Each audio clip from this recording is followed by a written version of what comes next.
और नव संवत्सर के शुभारंभ पे आप सभी को शुभकामनाएं। जैसा कि हम सभी जानते हैं, पिछले काफी समय से हम लोग ये कार्यक्रम करते आ रहे हैं। सन 2012 में हमने यहाँ पर आईकास का सेंटर संस्थापित किया प्रदीप जी के माध्यम से, और उनके सहयोग से, उनके फैकल्टी मेंबरों के द्वारा यहाँ फलीभूत हुआ। और अब 2014 में सबसे पहले हमने पंचांग पूजन किया था, और उसी क्रम में इस पंचांग पूजन को हम लगातार करते आ रहे हैं। तो मैं उस पंचांग पूजन के विषय पर आपको बताता हूँ कि ब्रह्म पुराण में यह लिखा हुआ है।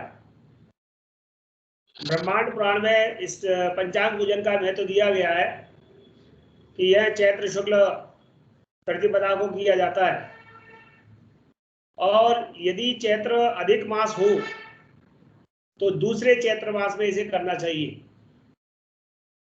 तो जो प्रतिपदा है वो कौन सी लेना चाहिए, इस विषय में भी कहा गया है कि प्रतिपदा जो है सर्वव्यापिनी लेनी चाहिए। तो ज्योतिष शास्त्र के अनुसार जिस दिन प्रतिपदा उदय होती है उस दिन का वार, अर्थात आज जो प्रतिपदा है इसी के अनुसार आज का ही हम दिन ले रहे हैं, और आज के दिन का जो वार है वो हमारा जो उसका राजा माना जाएगा, और उसी के अनुसार हमारा वर्षेस सिद्ध होगा। जो कभी कभी ऐसा भी होता है कि चैत्र मास में अधिक मास आ जाता है, मल मास आ जाता है, तो उसमें पूजन आदि की शुद्धि की समस्या होती है। तो उसके लिए कहा गया है कि शुक्ल पक्ष का जो दूसरा पक्ष है वो लेना चाहिए। तो ऐसे चैत्र शुक्ल प्रतिपदा जब हो उसके अनुसार ये हमारा आयोजन होता है। आ रही फोटो की नहीं आ रही? क्या आवाज आ रही है कि नहीं आ रही? हेलो, आ रही है गुरुजी, आ रही है गुरुजी, आ रही है। और साहब अपने को म्यूट कर लीजिए। तो अपना वीडियो सभी लोग कृपया वीडियो म्यूट कर लें और ऑडियो म्यूट कर लें। जैसा कि सबको पहले जो लोग पहले पंचांग पूजन कर चुके हैं वो सब जानते हैं, और जो नहीं जानते हैं उन सबके लिए भी एक निवेदन था कि अपना पंचांग अपने साथ रखें। आपके पास पंचांग है, मैंने यहाँ पर पंचांग रख रखे हैं, सभी लोगों के पंचांग मेरे पास आ चुके हैं, और उन पंचांगों का हम पूजन करेंगे। जिन लोगों के पंचांग उनके घर पे हैं वो अपने पंचांग अपने सामने रखें, और जब हम देवता पंचांग के अंदर जो देवता हैं 136 देवता हैं, 136, हम उनका आह्वान करेंगे। देखिए, ज्योतिषी का जो अस्त्र है वो पंचांग है। जब भी कोई आपको कार्य करना है वो आप पंचांग के माध्यम से देख करके ही बताएंगे, और जब भी आप पंचांग से कोई बात बता रहे हैं तो आपकी इच्छा ये होगी कि मैं जो बताऊं वो सही हो, इसीलिए मेरा जो पंचांग है वो भी सही हो। पंचांग रचयिता हमारे बहुत सारे हैं, और विभिन्न हमारे गणमान्य ज्योतिषी जो सिद्धांत ज्योतिष पर काम कर रहे हैं वो प्रतिवर्ष के पंचांगों का निर्माण करते हैं, और हमारे देश में शताधिक पंचांग निकलते हैं, और सभी लोग विभिन्न विभिन्न पंचांगों का उपयोग करते हैं। लेकिन पंचांग जब आप ज्योतिष सीख रहे हैं आईकास आदि के माध्यम से, तो आपको इतना पता चल जाता है कि किन पंचांगों में जो उसकी ड्यूरेशन आदि दी है, जो भी इसके विषय में लिखा है वो सही लिखा है कि नहीं। जैसे मेरे पास एक ये पंचांग है, ये पंचांग है निर्णय सागर पंचांग, ये जोधपुर से प्रकाशित होता है, और इसके अलावा एक और पंचांग है वो है चिंतारण पंचांग, ये भी वाराणसी से निकलता है। इसके अलावा एक और पंचांग है श्री मार्तंड पंचांग, ये दिल्ली से निकलता है। और इस प्रकार एक है हमारा विश्व विजय पंचांग, विविध पंचांग हमने एकत्रित कर रखे हैं, क्योंकि पंचांग हमको वर्ष भर की सूचना देते हैं। इसके लिए पंचांग के लिए मेदिनी की जानकारी आवश्यक है, यानी कि हमारा विशारद में जो विषय है संहिता ज्योतिष, जो कि विशारद के सेकेंड सेमिस्टर में पढ़ने को छात्रों को मिलता है, और उसमें वर्ष परिषद का गठन होता है कि इस वर्ष का कौन सा ग्रह राजा है, कौन सा मंत्री है, इस वर्ष का जो राजा संपत का जो नाम है वो क्या है, बृहस्पति के संपत होते हैं। तो 60 संपतों में कौन है। इस वर्ष जो एक विषय आया था वो सबसे खराब विषय जो आया कि सिद्धांत की या संहिता की नॉलेज न होने के कारण लोग भटकते रहे, और किसी ने कहा प्रमादी नाम संवत्सर है, किसी ने कहा आनंद नाम संवत्सर है, और अभी भी लोग कल तक आनंद नाम संवत्सर लिख रहे थे। फिर जब लोगों को कहीं ना कहीं विषय समझ में आया या किसी ने बताया तो कहने लगे राक्षस नाम संवत्सर है। ऐसा क्यों है? ये गणना के सिद्धांत को सीखने की कोशिश क्यों नहीं करते? केवल एक पंचांग से टीप करके या किसी से सुन करके ये काम करने की कोशिश न करें। आईकाश में आए, संहिता ज्योतिष का अध्ययन करें और ठीक से करें। जब किसी संवत्सर का लुप्त हो जाता है, लोप हो जाता है, तो लुप्त संवत्सर कहलाता है। और इसी प्रकार से हमारे यहाँ मतलब गत वर्ष जो संवत था वो चैत्र शुक्ल प्रतिपदा पर प्रमादी नाम संवत्सर से हमारा संवत आरंभ हुआ, और 8 दिन बाद आनंद नाम संवत्सर आ गया। तो आनंद नाम संवत्सर आया, ये बात ठीक है, लेकिन आनंद नाम संवत्सर भी हमारा कल समाप्त हो गया। तो जैसा कहते हैं कि जो तिथि एक भी सूर्योदय को नहीं देखे उसे 6 तिथि कहते हैं, ऐसे ही जो भी संवत्सर का नाम एक भी संवत्सर में नहीं आए, अर्थात वो 77 में भी नहीं आया और 78 में भी नहीं आया, उदय में नहीं आया, तो वह लुप्त संवत हो जाता है। तो आनंद नाम संवत हमारा लुप्त संवत था, और इसीलिए हमने संकल्प आदि में भी आनंद नाम संवत का उच्चारण नहीं किया और ना करना चाहिए, क्योंकि 6 तिथि, 6 मास और 6 संवत, कोई भी चीज 6 से आप समझते हैं 6 रोग, जो कि कोरोना के रूप में आज सबको दिख रहा है। तो उसके कारण हमको लुप्त संवत्सर का नाम नहीं लेना चाहिए था, लेकिन कई हमारे गणमान्य ज्योतिषी और पंडितों ने, विद्वानों ने संकल्प में आनंद नाम संवत्सर का उच्चारण किया, जबकि संवत्सर प्रमादी ही रहा, और आज से राक्षस नाम संवत्सर आ रहा है। लेकिन फाल्गुन शुक्ल पक्ष से, यानी कि 2022 में फाल्गुन शुक्ल पक्ष में नल नाम संवत्सर प्रवेश कर जाएगा, तो इस बार का संवत राक्षस के साथ नल भी जुड़ेगा, लेकिन हम अभी राक्षस नाम संवत्सर का ही उच्चारण करेंगे। ये तो बात इसलिए कही गई है कि देखिए, आनंद नाम संवत्सर का लुप्त होने के कारण हमारे को पूरे वर्ष आनंद की प्राप्ति नहीं हुई। प्रमादी नाम संवत्सर के कारण केवल प्रमाद ही सताता रहा और लोग परेशान ही होते रहे। आइए हम बात करते हैं अपने इस वर्ष के नव संवत्सर की। हालांकि नाम उसका अच्छा नहीं है, लेकिन फिर भी उसके देवता शुक्र होने के कारण उसके अंदर बहुत कुछ अच्छा है। हम देखेंगे कि लोग अपने अपने कामों में कैसे लगे रहेंगे, और आज हम इस पंचांग में दिए हुए तिथि नक्षत्र आदि संवत्सर के जो भाग हैं उनका पूजन करेंगे। तो पूजन के लिए सर्वप्रथम हमें क्या करना है, हमारे पास एक जल पात्र है, और उससे मैं आप सबके निमित्त यहाँ पर आप सबके निमित्त जो है इसको करूँगा। आप लोग यदि कर सकते हैं तो अच्छी बात है, नहीं तो आप केवल देख करके भी इसका वो कर सकते हैं। थोड़ा इसको नीचे कर मेरी तरफ, और थोड़ा, हाँ बस ठीक। तो ये पंचांग मैंने रख रखे हैं यहाँ पर, और इनका हम पूजन करेंगे। ओम अपवित्रः पवित्रो वा सर्वावस्थांगतो वा यस्मरेत् पुण्डरीकाक्षं सबाह्याभ्यन्तरः शुचिः सर्वं शुचिरस्तु पुण्डरीकाक्षस्तु पुण्डरीकाक्षाय नमः। आचम्य प्राणानायम्यो 3 बार आचमन करेंगे। ओम केशवाय नमः, ओम नारायणाय नमः, ओम माधवाय नमः। हस्त प्रक्षालनम विनायकं गुरुभानुं ब्रह्म विष्णु महेश्वरान् सरस्वतीं प्रणम्यादौ सर्वकार्यार्थ सिद्धये। हस्ते अक्षत पुष्पाण्यादाय हाथ में पुष्प लेके स्वस्ति वाचन करेंगे।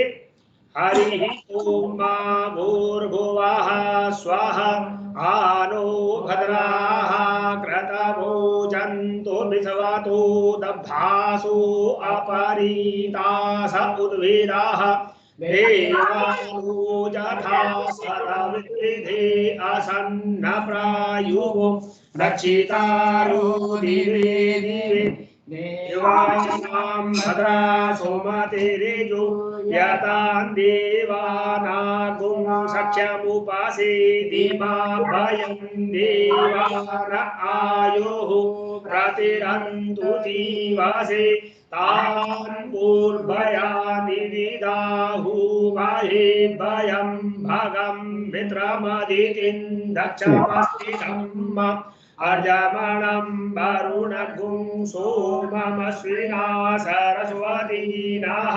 सुभगामयस्करता तन्नो बाधो वायो भुब्बातु मेघजं तन्माता पृथिवी तत्पिता द्यौः तद्रावाणः सोमसुतो वायो भुवस्तदशिवा श्रेणुतं दिष्ट्याजुवम् अवीसानं जगतस्तसुखस्पतिन्धियन्ति वयं ओघानो यथा वेदसामसद्वृद्धे रक्षिता पायुरदब्धाः स्वस्ताये इंद्रो वृद्धस्रवाः स्वस्ति नः पूषा विश्ववेदाः स्वस्ति नस्तारक्षो अरिष्टानेमिः स्वस्ति नो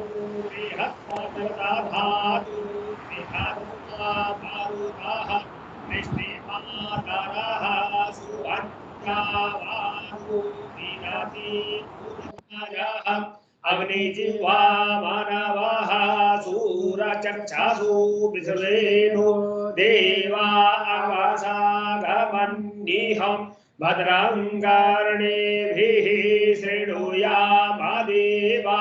भद्रं पश्येमाक्षभिर्यजत्राः स्थिरैरङ्गैस्तुष्टुवापुंसस्तनूभिर्व्यसेमाहि देवहितं जदायुः शतबिन्दु शरदो अन्तिदेवा जत्रा नश्यकरा जरसन्तानूनां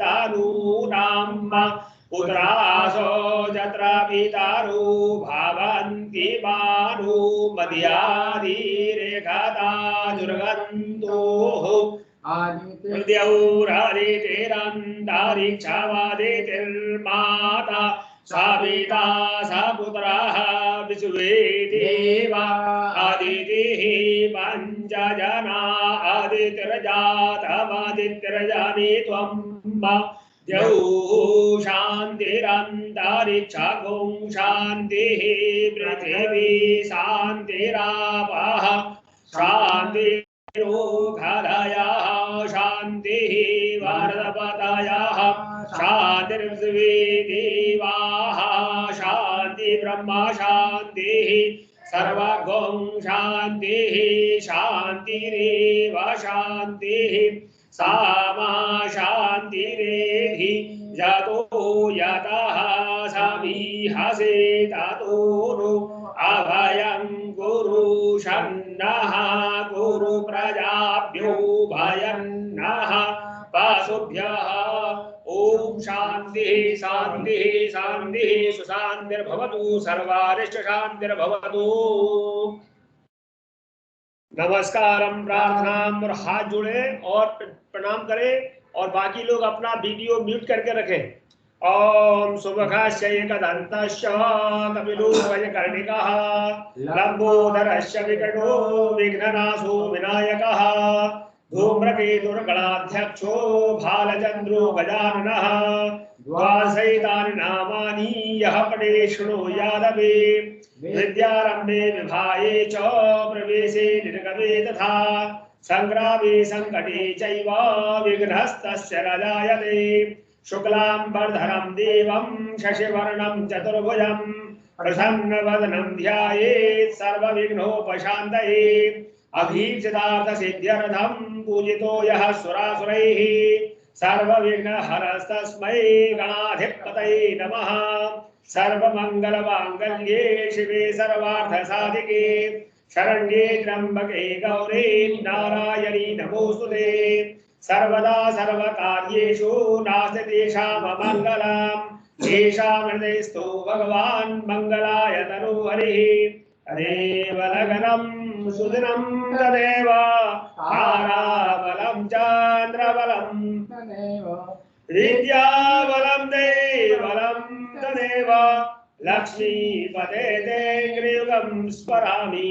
लाभस्तेषां जयस्तेषां कुतस्तेषां पराजयः येषां विन्दे परश्यामो हृदयस्थो जनार्दनः। यत्र योगेश्वरः कृष्णो यत्र पार्थो धनुर्धरः तत्र श्रीर्विजयो रघुर्दुर्वाणीतिर्मतिर्मम।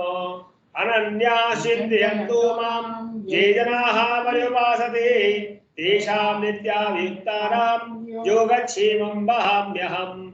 स्मृतेः सकलकल्याणं भाजनं यत्र जायते पुरुषं तमजं नित्यं व्रजामि शरणं हरिम्। सर्वेष्वारम्भकार्येषु त्रयस्त्रिः भुवनेश्वराः देवादिशन्तु न सिद्धिं सा न जनार्दनो। विश्वेशं माधवं ढुण्डिं दण्डपाणिं च भैरवं वन्दे काशीं गुहां गंगां भवानीं मणिकर्णिकां। नारायणं नमस्कृत्य नरं चैव नरोत्तमं देवीं सरस्वतीं व्यासं ततो जयमुदीरयेत्। संकल्पः। अब हम सभी संकल्प करेंगे। मैं यहाँ संकल्प बोलूंगा, आप लोग वहाँ मानसिक रूप से संकल्प बोलेंगे, और कुछ वक्तव्य ऐसा होगा जो सभी को बोलना होगा। आप इसका वीडियो खोल के और इधर वाला हिस्सा दिखाओ, इससे ये वाला संकल्पः। ओम श्री विष्णु विष्णु विष्णु श्रीमद्भगवतो महापुरुषस्य। इसमें तो दबाना पड़ेगा, तो उधर वाला कैसे आएगा? हाँ ये वीडियो ही है ना।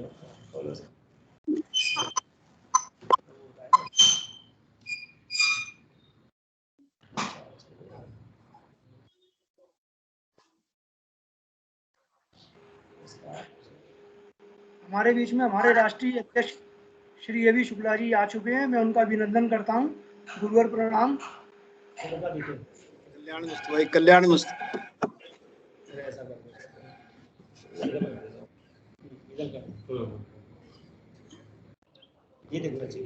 प्रणाम सर।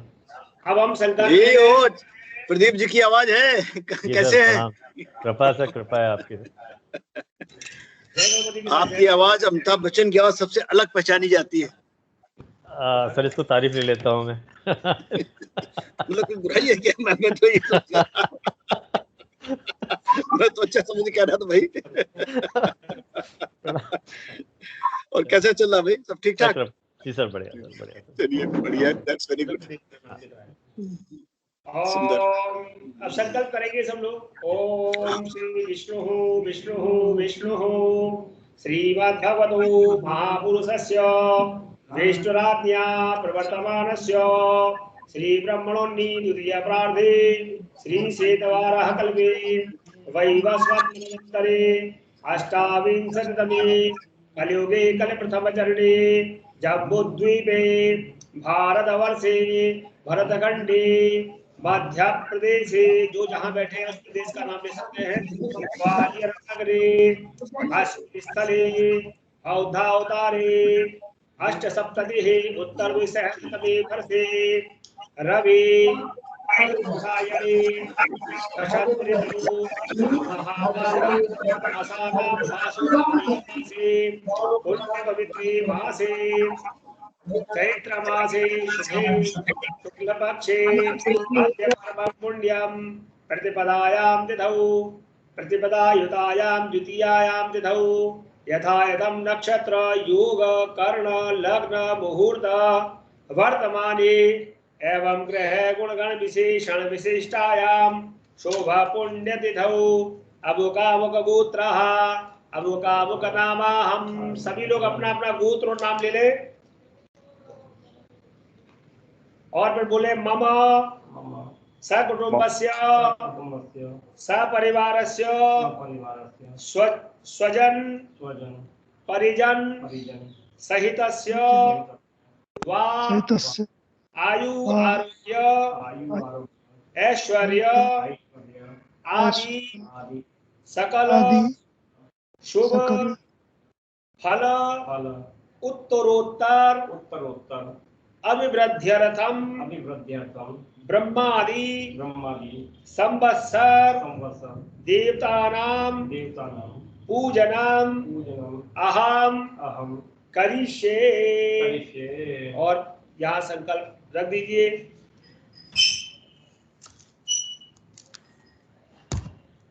और जिन लोगों ने संकल्प कर लिया है वो अपना संकल्प वहां रख ले। इसी के साथ अब जो ब्रह्मा जी का हम आह्वान करेंगे, सबसे पहले ब्रह्मा जी का आह्वान होगा और उसके बाद ये दिखाते रहना, दिखाना।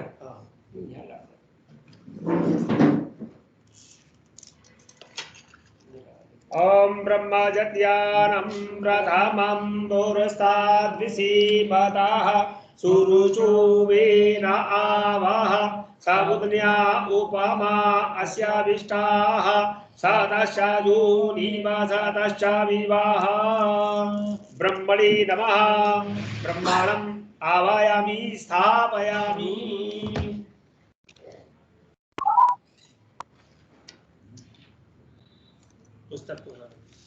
अब जिनके पास, सबके पास पंचांग है, वो पंचांगों को अपने पास रखें और उनके ऊपर मैं अक्षर छोड़ रहा हूँ। पंचांग के ऊपर आप अपना हाथ रख सकते हैं। अरे प्रवीण जी अपनी फोटो दिखाते रहे, लोग जानते रहे कैसे करना, अपना दिखाते रहे, अपने फोकस लाइए। दिख रहा है ना, मेरा ही फोटो दिख रहा है। ये नहीं दिख रहा भाई, कोई फोटो नहीं आ रहा इस वक्त। अच्छा हाँ ठीक करिए जी सर, अब आ रहा है? हाँ अब आया। हाँ जी जी जी ठीक है, बता दो।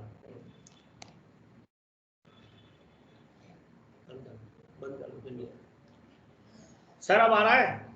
ये श्रीवास्तव जी आपका बुला हुआ है, इसको बंद कर दें तो फिर क्लियर आएगा। श्रीवास्तव जी अपना वीडियो म्यूट कर दें।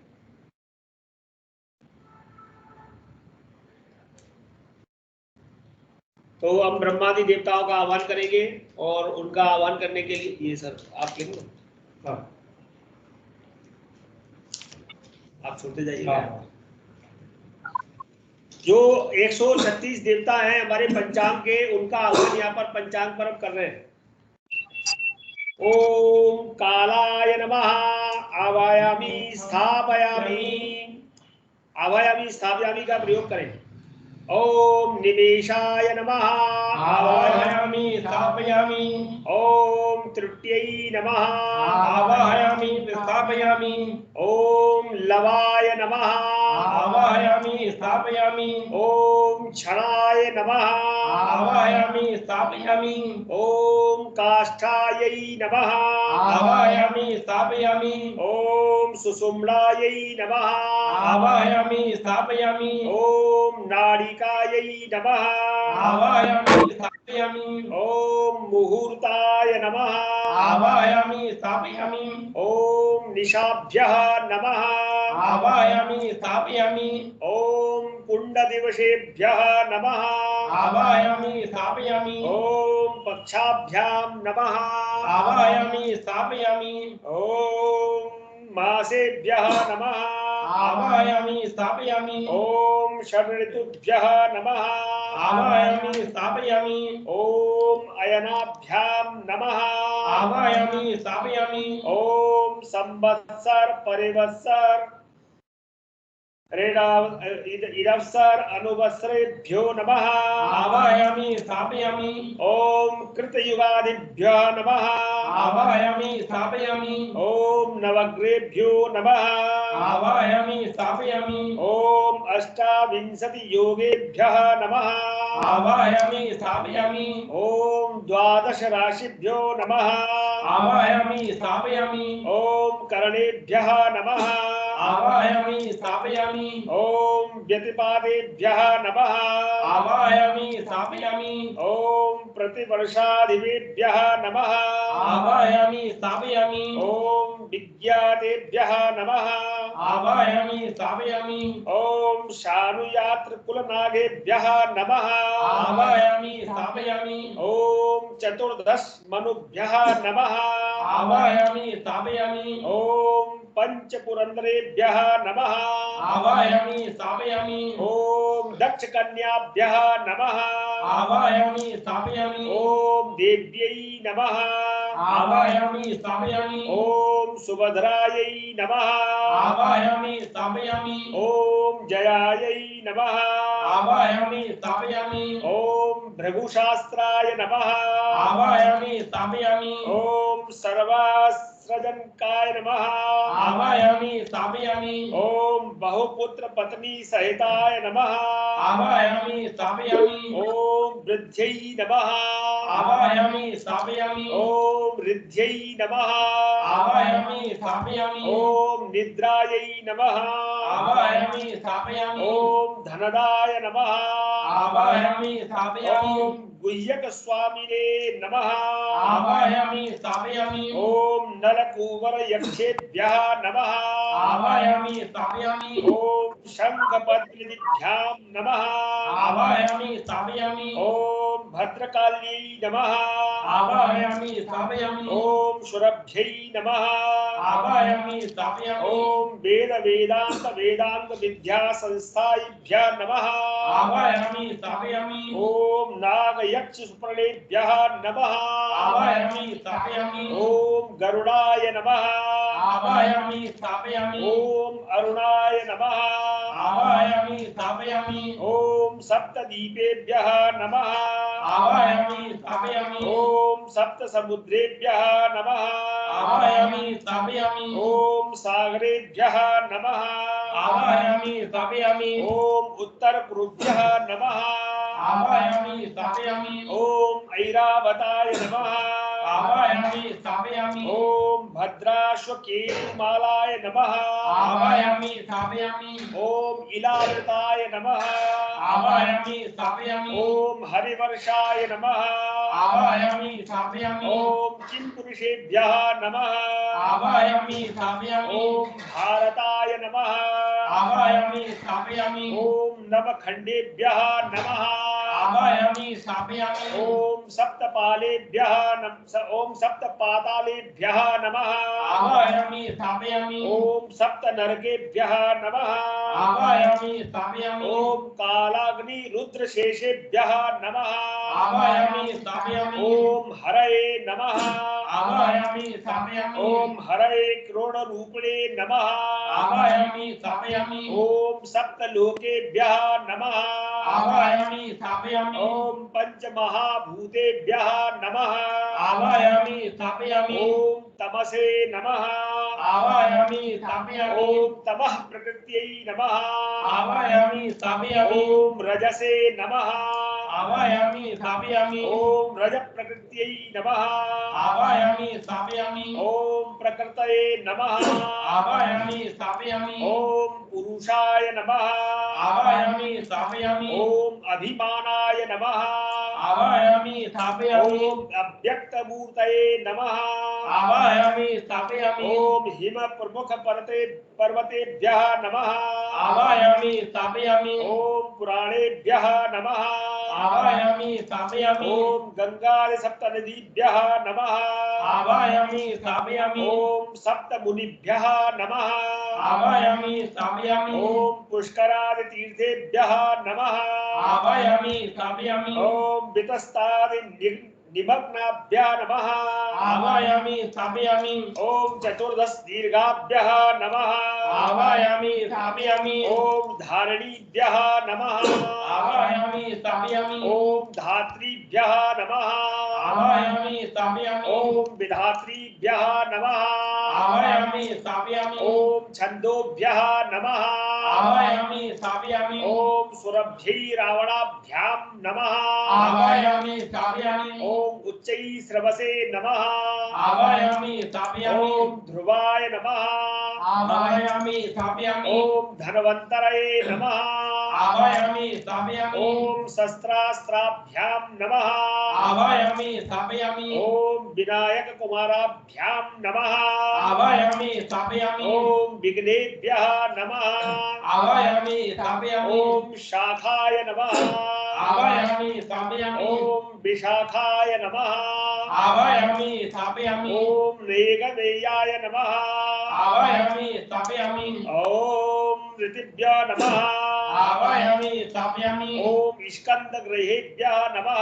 आवायामि स्थापयामि ओम स्कंदमातृभ्यः नमः। आवायामि स्थापयामि ओम ज्वराय नमः। आवायामि स्थापयामि ओम रोगपतये नमः। आवायामि स्थापयामि ओम भस्म प्रहरणाय नमः।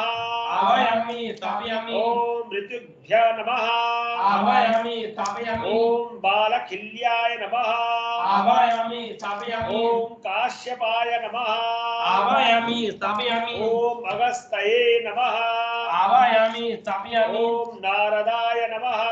आवायामि स्थापयामि ओम व्यासादिभ्यः नमः। आवायामि स्थापयामि ओम कश्यपाय नमः। आवायामि स्थापयामि ओम अप्सरोभ्यः नमः। आवायामि स्थापयामि ओम सोमपदेवेभ्यः नमः। आवायामि स्थापयामि ओम असोमपदेवेभ्यः नमः। आवायामि स्थापयामि ओम तुषतेभ्यः नमः। आवायामि स्थापयामि ओम द्वादशादितेभ्यः नमः। आवायामि स्थापयामि ओम सकलैक एकादशरुद्रेभ्यः नमः। आवायामि स्थापयामि ओम दश पुण्येभ्यो विश्वे देवेभ्यो नमः। आवायामि स्थापयामि ओम अष्टपशुभ्यः नमः। आवायामि स्थापयामि ओम नव योगिभ्यः नमः। आवायामि स्थापयामि ओम द्वादश भृगभ्यः नमः। आवायामि स्थापयामि ओम द्वादशाग्रेभ्यो नमः। आवायामि स्थापयामि ओम तपस्विभ्यः नमः। आवायामि स्थापयामि ओम नासप्तदस्त्राभ्यां नमः। आवायामि स्थापयामि ओम अश्विभ्यां नमः। आवायामि स्थापयामि ओम द्वादशादेभ्यः नमः। आवायामि स्थापयामि ओम द्वादश पौराणेभ्यः नमः। आवायामि स्थापयामि ओम एकोनपञ्चाशत् मरुद्गणेभ्यः नमः। आवायामि स्थापयामि ओम शिल्पाचार्याय विश्वकर्मणे नमः। आवायामि स्थापयामि ओम सायुध सवाहनेभ्यो अष्टको लोकपालेभ्यः नमः। आवायामि स्थापयामि ओम आयुधेभ्यः नमः। आवायामि स्थापयामि ओम वाहनेभ्यः नमः। आवायामि स्थापयामि ओम वर्मभ्यः नमः। आवायामि स्थापयामि ओम आसनेभ्यः नमः। आवायामि स्थापयामि ओम दुन्दुभ्यः नमः। आवायामि स्थापयामि ओम देवेभ्यः नमः। आवायामि स्थापयामि ओम दैत्य राक्षस गंधर्व पिशाचेभ्यः नमः। आवायामि स्थापयामि ओम सप्तदेवेभ्यः नमः। आवायामि स्थापयामि ओम पितृभ्यः नमः। आवायामि स्थापयामि ओम प्रेतेभ्यः नमः। आवायामि स्थापयामि ओम सुसूक्ष्मदेवेभ्यः नमः। आवायामि स्थापयामि ओम भावगमे गम्येभ्यः नमः। आवायामि स्थापयामि ओम बहुरूपाय विष्णवे परमात्मने नमः। आवायामि स्थापयामि परमात्मा विष्णुम् आवायामि स्थापयामि। आवायामि स्थापयामि इस प्रकार से जो पंचांग के अंदर जितने भी देवताओं का हम वर्ष पद प्रति वर्ष आह्वान करते हैं, देखते हैं, उनके निरीक्षण की जो बात आती है वो सब इस पंचांग के अंदर रहते हैं। तो आज हम उन सब का आह्वान पूजन करके इस पंचांग को पूजित करते हैं और उनका इस पर आह्वान करते हैं। आगच्छ भगवन् देवा स्थाने चात्रिस्तुरो भव यावत् पूजां करिष्यामि तावत् त्वं स्थिरो भव। आसनार्थे पुष्पं समर्पयामि पूजनार्थे जलम समर्पयामि, पादयोः पाद्यं जलम समर्पयामि, हस्तयोः अर्घ्यं जलम समर्पयामि, मुखे आचमनीयं जलम समर्पयामि, सर्वांगे स्नानीयं जलम समर्पयामि। जल स्नानान्ते पंचाम वस्त्रं समर्पयामि, युवा सुवासा परिवीर्यागात् सौत्रेयान् भवनजायमानो तन्धीरास कविन्यन्ते स्वाध्यो मनसा देवयन्तः। गन्धं समर्पयामि, श्रीखण्डं चन्दनं दिव्यं गन्धाढ्यं सुमनोहरं विलेपनं सुरश्रेष्ठः चन्दनं प्रतिगृह्यताम्। चंदन लगाएं, गंधक्षत पुष्प लगाएं। अक्षताशा सुरश्रेष्ठः कुंकुमार्ता सुशोभिताः मया निवेदिता भक्त्या गृहाण परमेश्वर। माल्यादीनि सुगन्धीनि मालेत्यादीनि मे प्रभो मयार्तानि पुष्पाणि पूजार्थं प्रतिगृह्यताम्। पुष्पाणि पुष्पमालां च समर्पयामि। हरिद्राज मांगल्यद्रव्यं सौभाग्यद्रव्यं सिन्दूरं गज्जलादिकं समर्पयामि। धूपं दीपं दर्शयामि।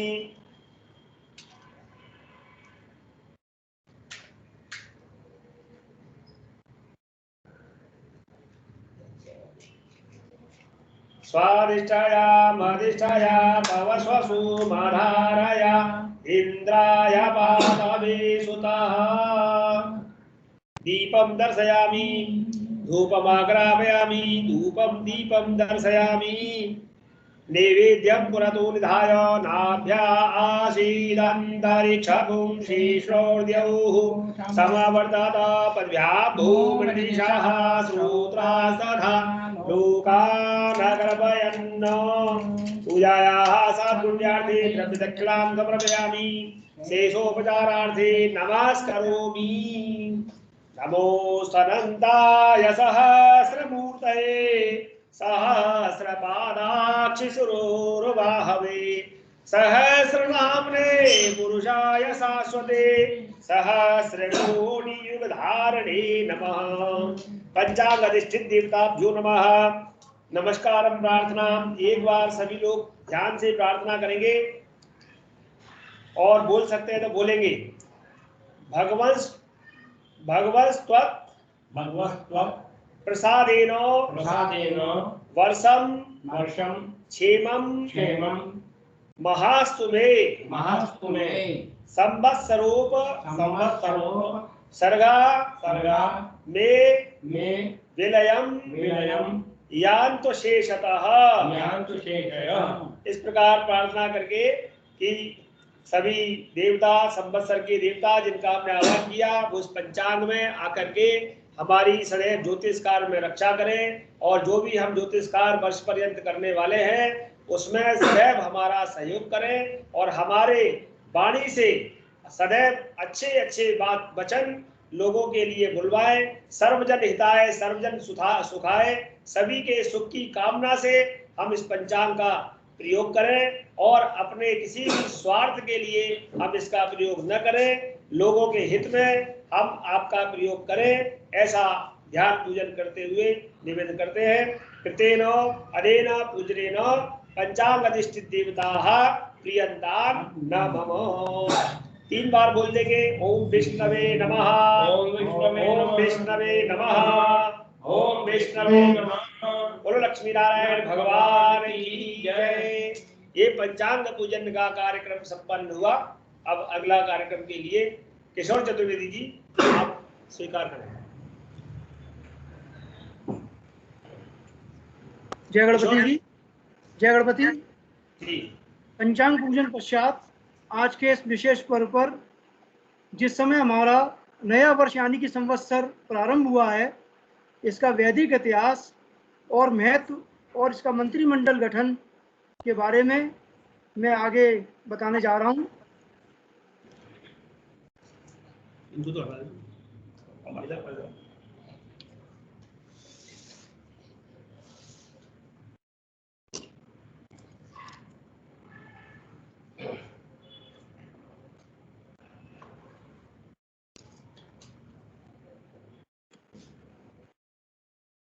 आपका तो ये है ना, मेरा मातन है ये आपका।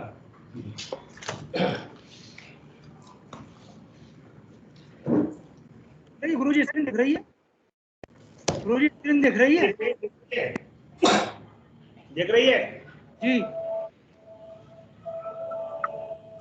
देखिए संवत्सर का मतलब 12 महीने की काल अवधि है। सूर्य सिद्धांत के अनुसार संवत्सर ग्रह के अधीन निर्धारित किए जाते हैं। बृहस्पति हर 12 साल में सूर्य का एक चक्कर करता है। इन 60 संवत्सर यानी कि 60 सालों के 3 हिस्से होते हैं।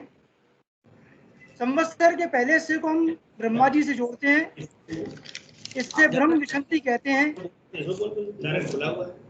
दूसरे भाग को विष्णु विशंति कहते हैं और इसके अंतिम भाग को शिव विशंति कहते हैं। संवत्सर यानी कि हिंदू वर्ष, प्रत्येक वर्ष का अलग अलग नाम होता है। चैत्र शुक्ल प्रतिपदा से नव संवत्सर यानी कि नववर्ष मनाते हैं। सनातन धर्म के अनुसार माना जाता है कि इसी दिन सृष्टि का आरंभ हुआ था। ऐसे में इस बार हिंदुओं का नववर्ष यानी कि 2078 नव संवत्सर 13 अप्रैल 2021 से शुरू होगा। ग्रहों की स्थिति को देखते हुए इस बार करीब 90 वर्ष बाद एक ऐसा खास सहयोग बन रहा है जहां पर संवत 2078 राक्षस नाम से जाना जाएगा।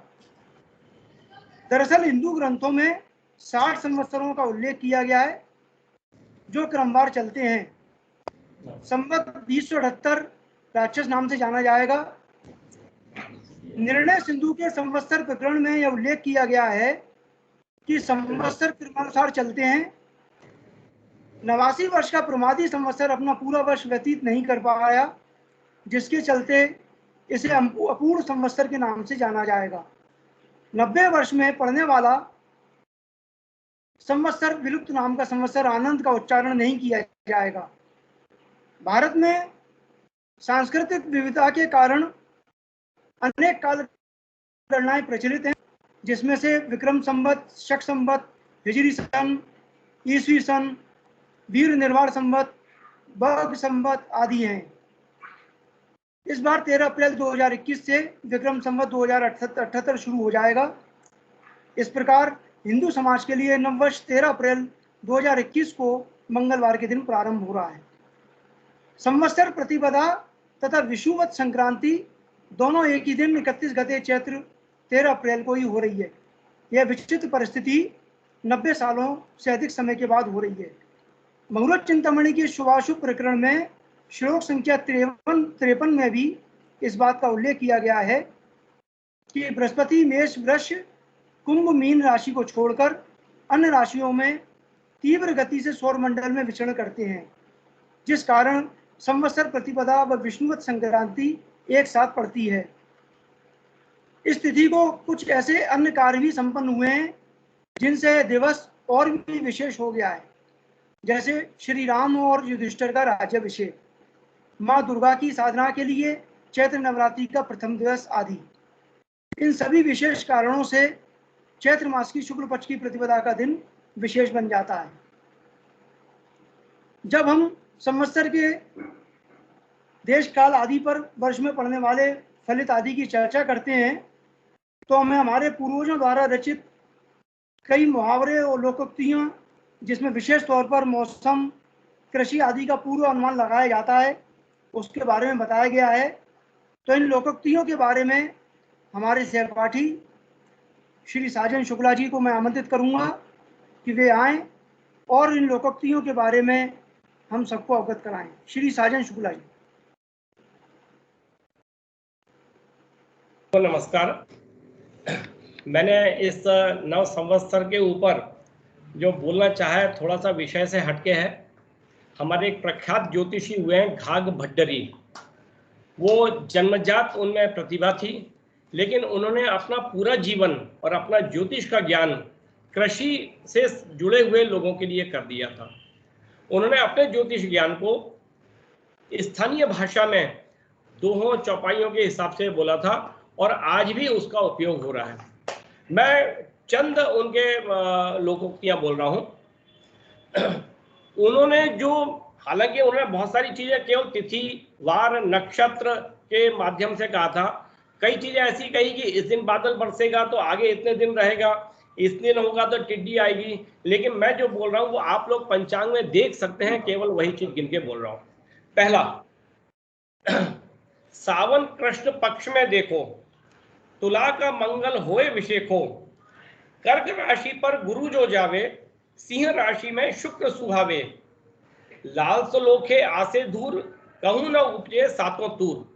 इसका अर्थ होता है कि यदि श्रावण कृष्ण पक्ष में तुला का मंगल हो, कर्क के गुरु अथवा सिंह के शुक्र हो जावे तो तालाब सूख जाएंगे, धूल भरी आंधी आएगी, वो अन्न पैदा नहीं होगा। आप पंचांग उठा के देखें, इस वर्ष 25 जुलाई 2021 से 8 अगस्त 2021 तक श्रावण पक्ष है, जिसमें शुक्र सिंह राशि में विराजमान है, अर्थात यह फलीभूत हो सकता है। दूसरा, काहे पंडित पढ़ी पढ़ी मरो, पूस अमावस की सुधि करो, मूल विशाखा पूर्वाषाढ़ा, जूरा ज्ञानो बहिरे ठाड़। हे पंडित, क्यों पढ़ पढ़ के मरे जा रहे हो, पौष की अमावस्या की याद करो। यदि उस दिन मूल विशाखा अथवा पूर्वाषाढ़ा नक्षत्र पड़े तो समझ लो कि सूखा बाहर खड़ा है। आप पंचांग उठा के देखें, इस वर्ष पौष की अमावस्या 2 जनवरी 2022 को मूल नक्षत्र है, अर्थात सूखा पड़ने की संभावना है। आगे चलिए। शनि आदित्य अरु मंगल, शनि आदित्य अरु मंगल, पूस अमावस होए, दुगनो तिगुनो चौगुनो, नाच की महंगो होए। यदि पूस की अमावस्या को शनिवार, रविवार अथवा मंगलवार पड़े तो अनाज दुगना तिगुना यहां तक कि चौगुना तक महंगा हो जाएगा। इस संवत्सर में 2 जनवरी 2022 को पौष अमावस्या को रविवार है। अगला, श्रावण पहले पाख में, श्रावण पहले पाख में दशमी रोहिणी होए, महंगा नाज अरु अल्प जल, बिरला बिल से कोय। यदि श्रावण कृष्ण पक्ष की दशमी को रोहिणी नक्षत्र होता है तो अनाज महंगा होगा, वह वर्षा कम होगी, बहुत कम लोग सुखी होंगे। हमारे यहाँ 3 अगस्त 2021 मंगलवार को श्रावण कृष्ण पक्ष दशमी है, वह रोहिणी नक्षत्र है, मतलब अनाज महंगा होने की संभावना पूरी है। अगला, आगे मंगल पीठ रवि, आगे मंगल पीठ रवि, जो आषाढ़ के मास, चौपद नासे चहु दिशा, बिरले जीन आस। यदि आषाढ़ मास में मंगल सूर्य के आगे हो तो चारों ओर पशु मरेंगे, मतलब पशु हानि होंगी। 25 जून 2021 से 24 जुलाई 2021 तक आषाढ़ मास है, और जिसमें लगातार मंगलवार मंगल ग्रह सूर्य के आगे है।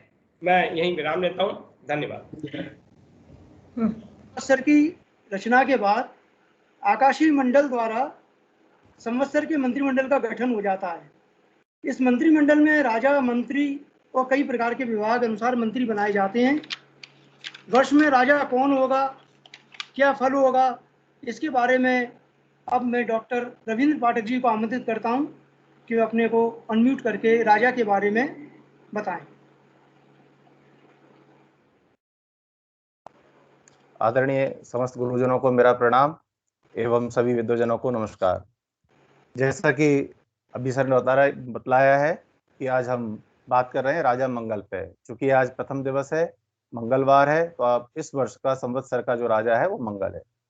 मंगल ग्रह जैसा इसकी प्रकृति है वैसे ही उसकी मति भी होती है। इसी तारतम्य में इस वर्ष का जो शासक मंगल है वो उच्च अधिकारी वर्ग और शासन वर्ग में मनमानी व तानाशाही की प्रवृत्ति को दिखलाता है, जिससे प्रजा में शोषण या नेतागणों के मध्य आपसी सामंजस्य की स्थिति ठीक नहीं होने का अंदाजा लगता है। उनके मध्य जो संबंध होंगे वो भी सौहार्दपूर्ण न रहने की प्रबल संभावना प्रतीत होती है। परिणाम स्वरूप उनके बीच तनाव बढ़ेगा और इस वर्ष जो बीमारी का प्रकोप अभी हम देखते आए हैं पिछले वर्ष में, वो लगातार बना रहेगा ऐसा संभावित है, ऐसी संभावना प्रतीत हो रही है, जिससे जनहानि को होने की संभावना है। साथ ही डॉक्टर और वैद्य इनके लिए यह अनुकूलता वाला साल लग रहा है। चूंकि शासन वर्ग का काम है तो शासन सबसे ज्यादा प्रजा को टैक्स के द्वारा सताता है, तो लग रहा है कि इस बार टैक्स में कोई छूट मिलने की संभावना नहीं है। और मंगल एक क्रूर ग्रह है, तो लगता है कोई नेतृत्व, ऐसा प्रभावी नेतृत्व उभर के आने की संभावना है जो एक नई विचारधारा को प्रतिपादित करेगा और कठोर निर्णय लेने में सफल होगा। साथ ही नवीन आयुध शक्ति की संपन्नता हेतु अस्त्र शस्त्र आदि पर विशेष व्यय भी संभावित है। धन्यवाद। धन्यवाद पाठक जी। जैसा कि हम जानते हैं कि राजा तो महत्वपूर्ण होता ही है, किंतु राजा का सबसे महत्वपूर्ण साथी उसका मंत्री होता है। तो सबसे विश्वसनीय मंत्री कौन होगा इस संवत्सर में राजा का साथी, इसको बताने के लिए हमारे फैकल्टी श्री गुरुशरण लाल गौड़ जी आपको बताएंगे। श्री गुरुशरण लाल गौड़।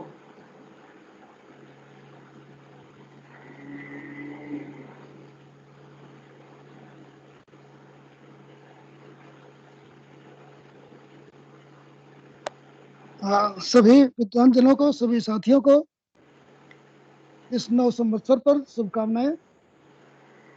इस वर्ष नव संवत्सर शुरू हो रहा है, इसके राजा और मंत्री दोनों मंगल ही। ये स्वाभाविक रूप से जो ग्रहों का बना हुआ है, इसमें मंगल सेनापति के रूप में माना जाता है और वो आज की डेट में राजा भी हो गया। निश्चित रूप से ये पूरा वर्ष तानाशाह के रूप में, शासन के रूप में माना जाएगा। मंगल चूंकि सेनापति के रूप में है, इस वर्ष जितने भी देशों के साथ संधियां होंगी, दो देशों के बीच संधियां होंगी, उसमें कहीं न कहीं एक मंगल का रूप आपको मिलेगा और उसमें युद्ध की संभावना बढ़ जाती है। ये मंगल का एक विशेष रूप होगा इस वर्ष दो देशों के संबंध में।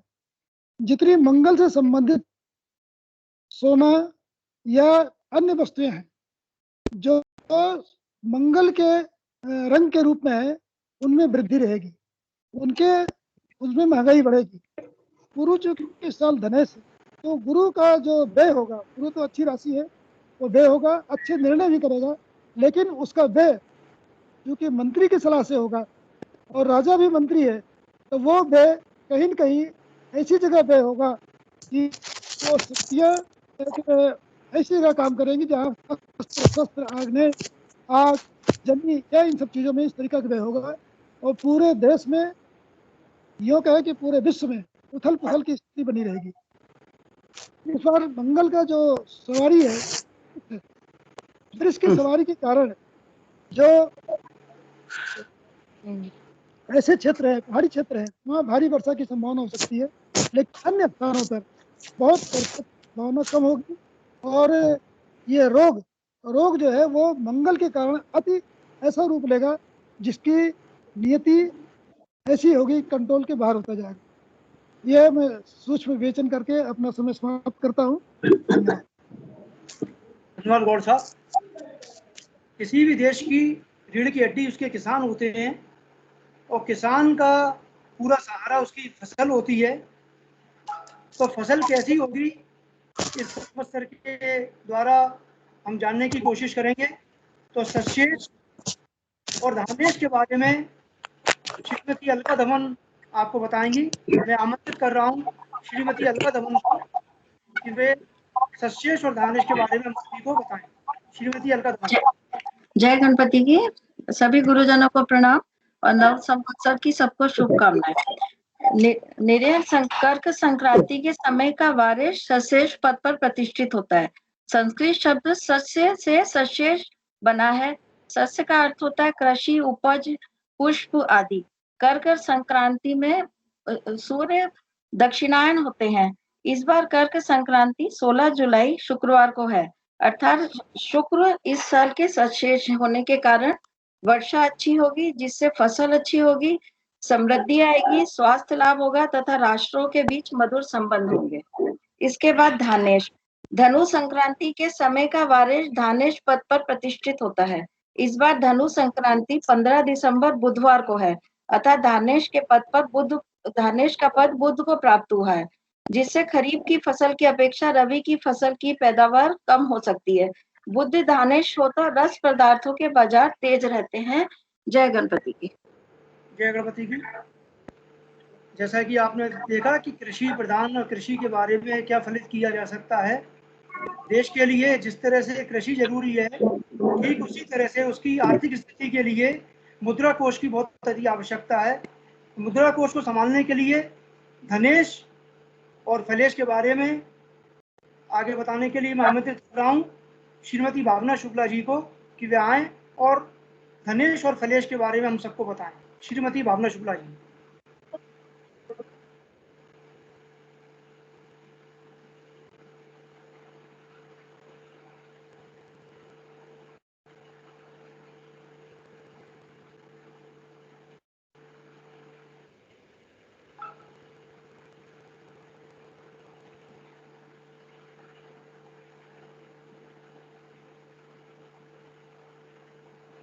हेलो भावना जी। जी जी, सभी को मेरे विद्वजनों को मेरा प्रणाम और नव संवत्सर की शुभकामनाएं। धनेश, सूर्य की कन्या की संक्रांति के समय का वारिश ही धनेश पद पर सुशोभित होता है। सर मेरी आवाज आ रही है? हाँ आ रही है, बोलिए। अर्थ संपदा, राजकोष, सरकारी आमदनी के स्रोतों व खर्च का तालमेल धनेश से ही होता है। संवत्सर मंत्रिमंडल में इसलिए धनेश को वित्त मंत्री कहते हैं। इस वर्ष 19 सितंबर 2021 को गुरुवार को कन्या की सूर्य संक्रांति हो रही है, अतः इस संवत्सर का धनेश पद गुरु को प्राप्त हुआ है। बृहस्पति जो कि धन कोष के कारक भी हैं, अतः मुद्रा कोष की स्थिति में लाभांश, व्यापार में प्रगति, विविध कल्याण योजनाओं का सूत्रपात, निर्धन एवं मध्यम वर्ग के उन्नत नई योजनाओं का क्रियान्वयन, विश्व बैंक से समुचित सहायता, बैंकिंग सेवाओं का विस्तार आदि संभव है। फलेश, मीन संक्रांति के क्षण का वारिश फलेश पद को पाता है। इस वर्ष मीन संक्रांति 14 मार्च 2022 को सोमवार को पड़ रही है, अतः फलेश का पद चंद्रमा को प्राप्त हुआ है। फल, सब्जी, फूल, उपवन आदि पर फलेश का आधिपत्य है। फलेश का पद अमृत रश्मि प्रसारक चंद्रमा को प्राप्त होने के कारण फल, फूल, सब्जी का उत्पादन ठीक होगा तथा वृक्षारोपण अभियान एवं वन संपदा के संरक्षण के सफल प्रयास होंगे। देश विदेश से राजनयिक संबंध स्थापित होंगे। आयात निर्यात में उत्तरोत्तर वृद्धि होगी। जय गणपति। जय गणपति। धन्यवाद मैडम। देश की सुरक्षा जितनी जरूरी है, तो देश की सुरक्षा के लिए और इस भूमंडल में भी संवत्सर में रक्षा मंत्री का पद किसको प्राप्त हुआ है, क्या बताने के लिए हमारे बीच में हमारे साथी श्री विनोद श्रीवास्तव जी आ रहे हैं। मैं उनको आमंत्रित करता हूं कि वे रक्षा मंत्री के बारे में हमको बताएं।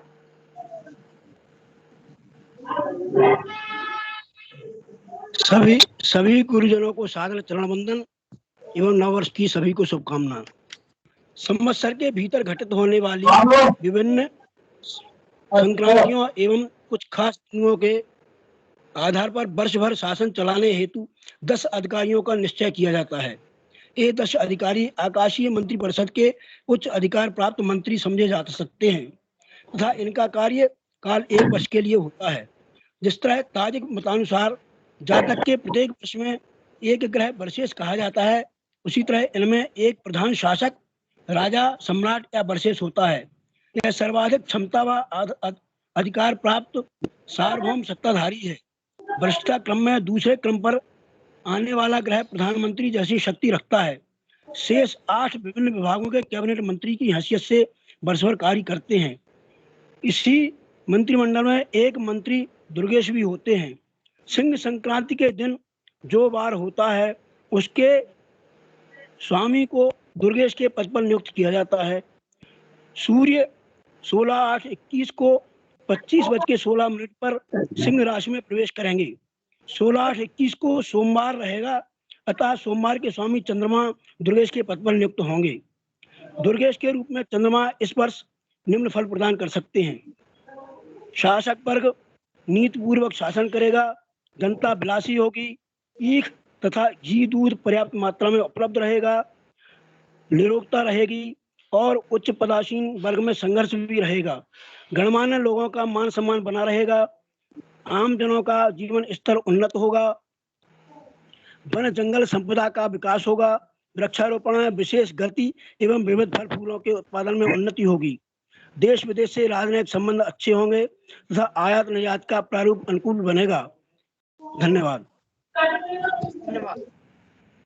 अगले क्रम में इसी मंत्रिमंडल के अन्य सदस्य रशेष एवं निर्शेष के बारे में हमारे साथी श्री विकास जैन को मैं आमंत्रित करता हूं कि वे आए और हमें रशेष और निर्शेष के बारे में बताएं। श्री विकास जैन। जय गणपति। सभी गुरुजन को मेरा सादर चरण वंदन। नव वर्ष की सभी को हार्दिक शुभकामनाएं। आज मेरा विषय है रशेष। तो रशेष इस वर्ष का सूर्य बनता है। तुला के प्रवेश के क्षण का वारिस रशेष होता है। इस वर्ष तुला संक्रांति रविवार 17 अक्टूबर 2021 को घटित हो रही है। अतः रशेष का पद सूर्य को रस से बनने वाले सभी पदार्थ जैसे गुड़, चीनी, शराब, औषधियां, पेयजल आदि का इसके अधीन रहते हैं। सूर्य के रशेष होने से सुगमता बनी रहेगी। टॉपिक नीरेश। नीरेश मकर संक्रांति के क्षण का वारिस इस पद को पाता है। इस वर्ष मकर संक्रांति 14 जनवरी 2021 को शुक्रवार को पड़ रही है। अतः नीरेश का पद शुक्रदेव को प्राप्त होता है। सभी खनिज, धातु, अयस्क, पेट्रोल आदि पर उसका आधिपत्य रहता है। नीरेश शुक्र होने के लिए इत्यादि तरल रस पदार्थों को पूर्ण होगी तथा खनिज संपदा के दोहन में देश में प्रगति होगी। साथ ही सुगंधित सामग्री, सोना, मोती के व्यापार में लाभ प्राप्त होगा। अतः मैं सबसे नमस्कार चाहूंगा। मेरा टॉपिक पूरा हो गया। धन्यवाद। धन्यवाद जैन साहब। मंत्रिमंडल के सदस्य के रूप में मेघेश के बारे में अब मैं श्री रवि चतुर्वेदी को आमंत्रित करता हूं कि वे आएं और मेघेश के बारे में हम सबको बताएं। श्री रवि चतुर्वेदी। नमस्कार गुरुजनों, आप सबका अभिनंदन करता हूं। मैं रवि चतुर्वेदी भोपाल से। मैंने आईकास्ट ग्वालियर सेंटर से ही अपनी पढ़ाई पूरी की है ज्योतिष की। मैं अभी मेघेश के बारे में बता रहा हूं। इस वर्ष के दौरान जब मिथुन राशि में प्रवेश करता हुआ सूर्य जिस क्षण आर्द्रा नक्षत्र में प्रवेश करता उसका वराधिपति मेघेश कहलाता है। इस वर्ष सूर्य मिथुन संक्रांति समय 21 जून को घटित हो रहा है। उस दिन सोमवार है। अतः मेघेश का पद चंद्रमा को प्राप्त हुआ है। मेघ पर्जन्य नायक को अधिभार, अमृत रश्मि प्रसारक चंद्रमा को प्राप्त होने के कारण सिंचाई, बांध, जलाशयों से माध्यम सुखद रहेगा। कृषि संपदा के विस्तार विकास हेतु नई योजना का सृजन, कृषकों एवं कृषि विभाग के उत्थान हेतु सार्थक पहल बनेंगे। इस प्रकार मैं अपनी वाणी को यहीं विराम देता हूं। सभी गुरुजनों को नमस्कार। धन्यवाद रवि भाई। जिस प्रकार हम किसी जातक की जन्म कुंडली बनाते हैं वैसे ही वर्ष प्रवेश समय की वर्ष लग्न तैयार होती है, जो हमें वर्ष की प्रमुख होने वाली घटनाओं के बारे में सचेत करती है। तो इस संवत्सर में की वर्ष कुंडली या वर्ष लग्न क्या है, वर्षेश कौन है, इसके बारे में अपने ग्वालियर चैप्टर के चेयरमैन पंडित श्री प्रमेन चतुर्वेदी से आग्रह करूंगा कि वो हम सबको इसके बारे में अवगत कराएं। श्री प्रमेन चतुर्वेदी सर।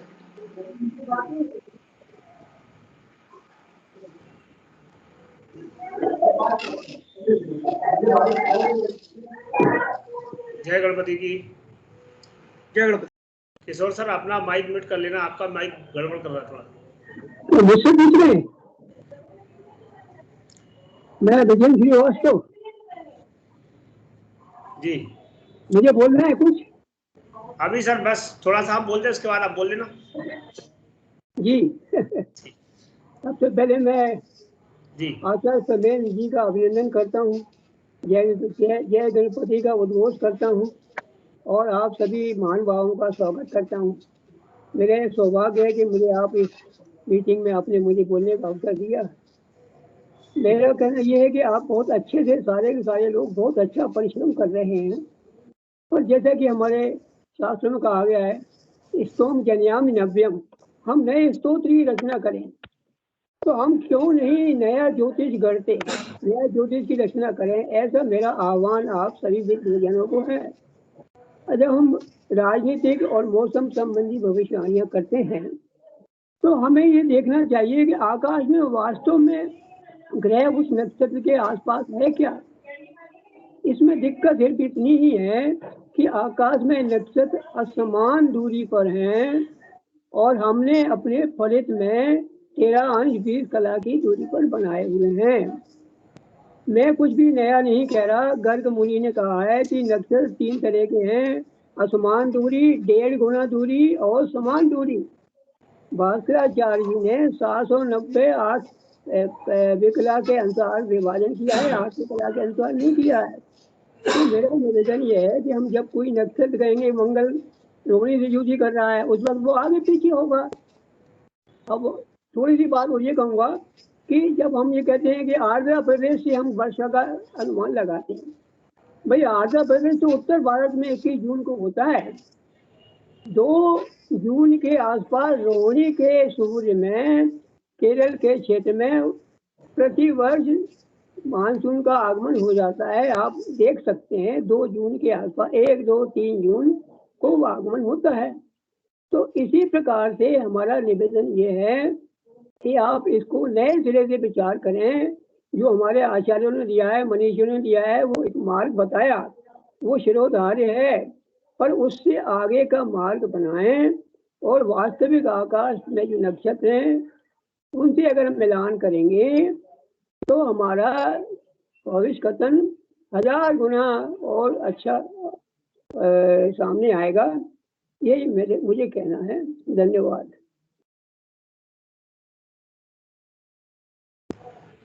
धन्यवाद ब्रजेंद्र शरण श्रीवास्तव जी। और ब्रजेंद्र शरण श्रीवास्तव जी लगभग 40 वर्षों से अधिक पुराने ज्योतिषी हैं और एक अच्छे एस्ट्रोनॉमर हैं और हमारी संस्था को उन्नत करने में इनका बहुत सहयोग रहा है। हम और श्रीवास्तव जी लगभग साथ विश्वविद्यालय में पढ़ाते थे और उसके बाद जब मैंने आईकाश डाला तो श्रीवास्तव जी ने यहाँ पर मेरे को एस्ट्रोनॉमी और अन्य विषय में काफ़ी हेल्प की। आज इस समय बेंगलोर में है और एस्ट्रोनॉमी के विषय में संहिता शास्त्र में इन्होंने बहुत अच्छा इनका ज्ञान है और इनकी एक पुस्तक भी है आध्यात्मिक ज्योतिष, तो उस पर भी आपने बहुत अच्छा लिखा है। आपका धन्यवाद। मेरे को जो विषय दिया गया है वो वर्ष और वर्ष लग्नेश। तो जैसा कि हमारा इस बार का जो वर्ष लग्न है वो मेष आया है और मेष लग्न का जो स्वामी है वो मंगल है, वो द्वितीय भाव में राहु के साथ बैठा है, यानी पाप ग्रह वर्ष लग्नेश हुआ है और वो भी राहु के साथ हो रहा है। ये ठीक है कि लग्न में शुक्र बैठे हैं, लेकिन पाप ग्रह का लग्नेश होना भी हमारे लिए ज़्यादा हितकर नहीं है। वहीं पर हम वर्षेश लग्न भी बनाते हैं तो वो मकर आती है और 13 अप्रैल के अनुसार, तो वह उसका स्वामी भी शनि है और वो उसमें ही स्थित है। तो दोनों लग्नपतियों के स्वामी के अनुसार जो पाप ग्रहों की संबंध जो हमारे इसमें बन रहा है वो हमारे लिए अच्छा नहीं है।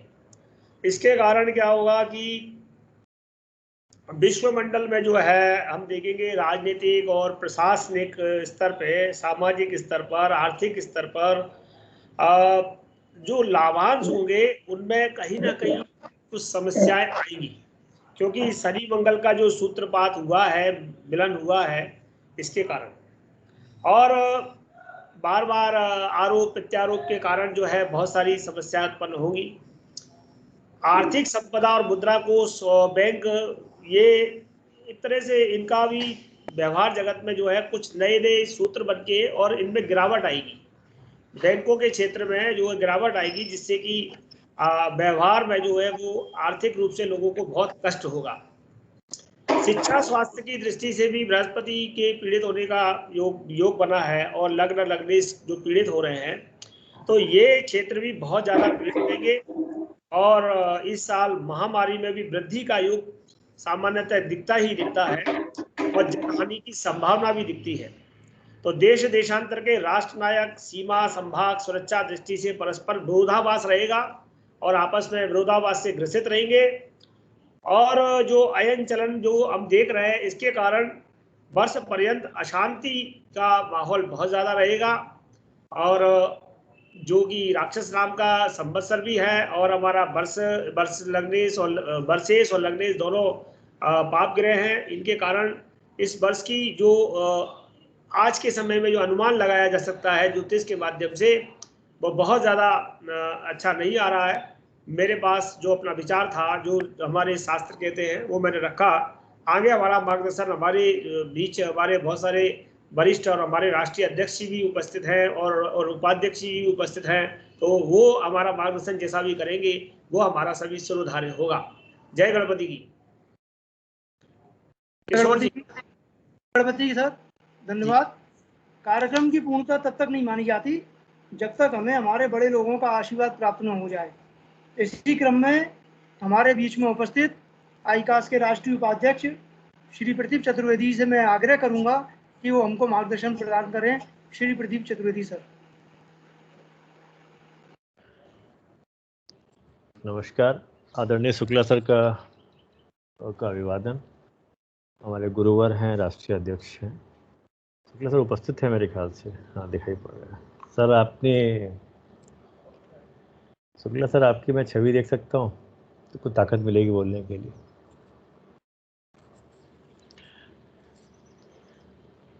प्रणाम सर।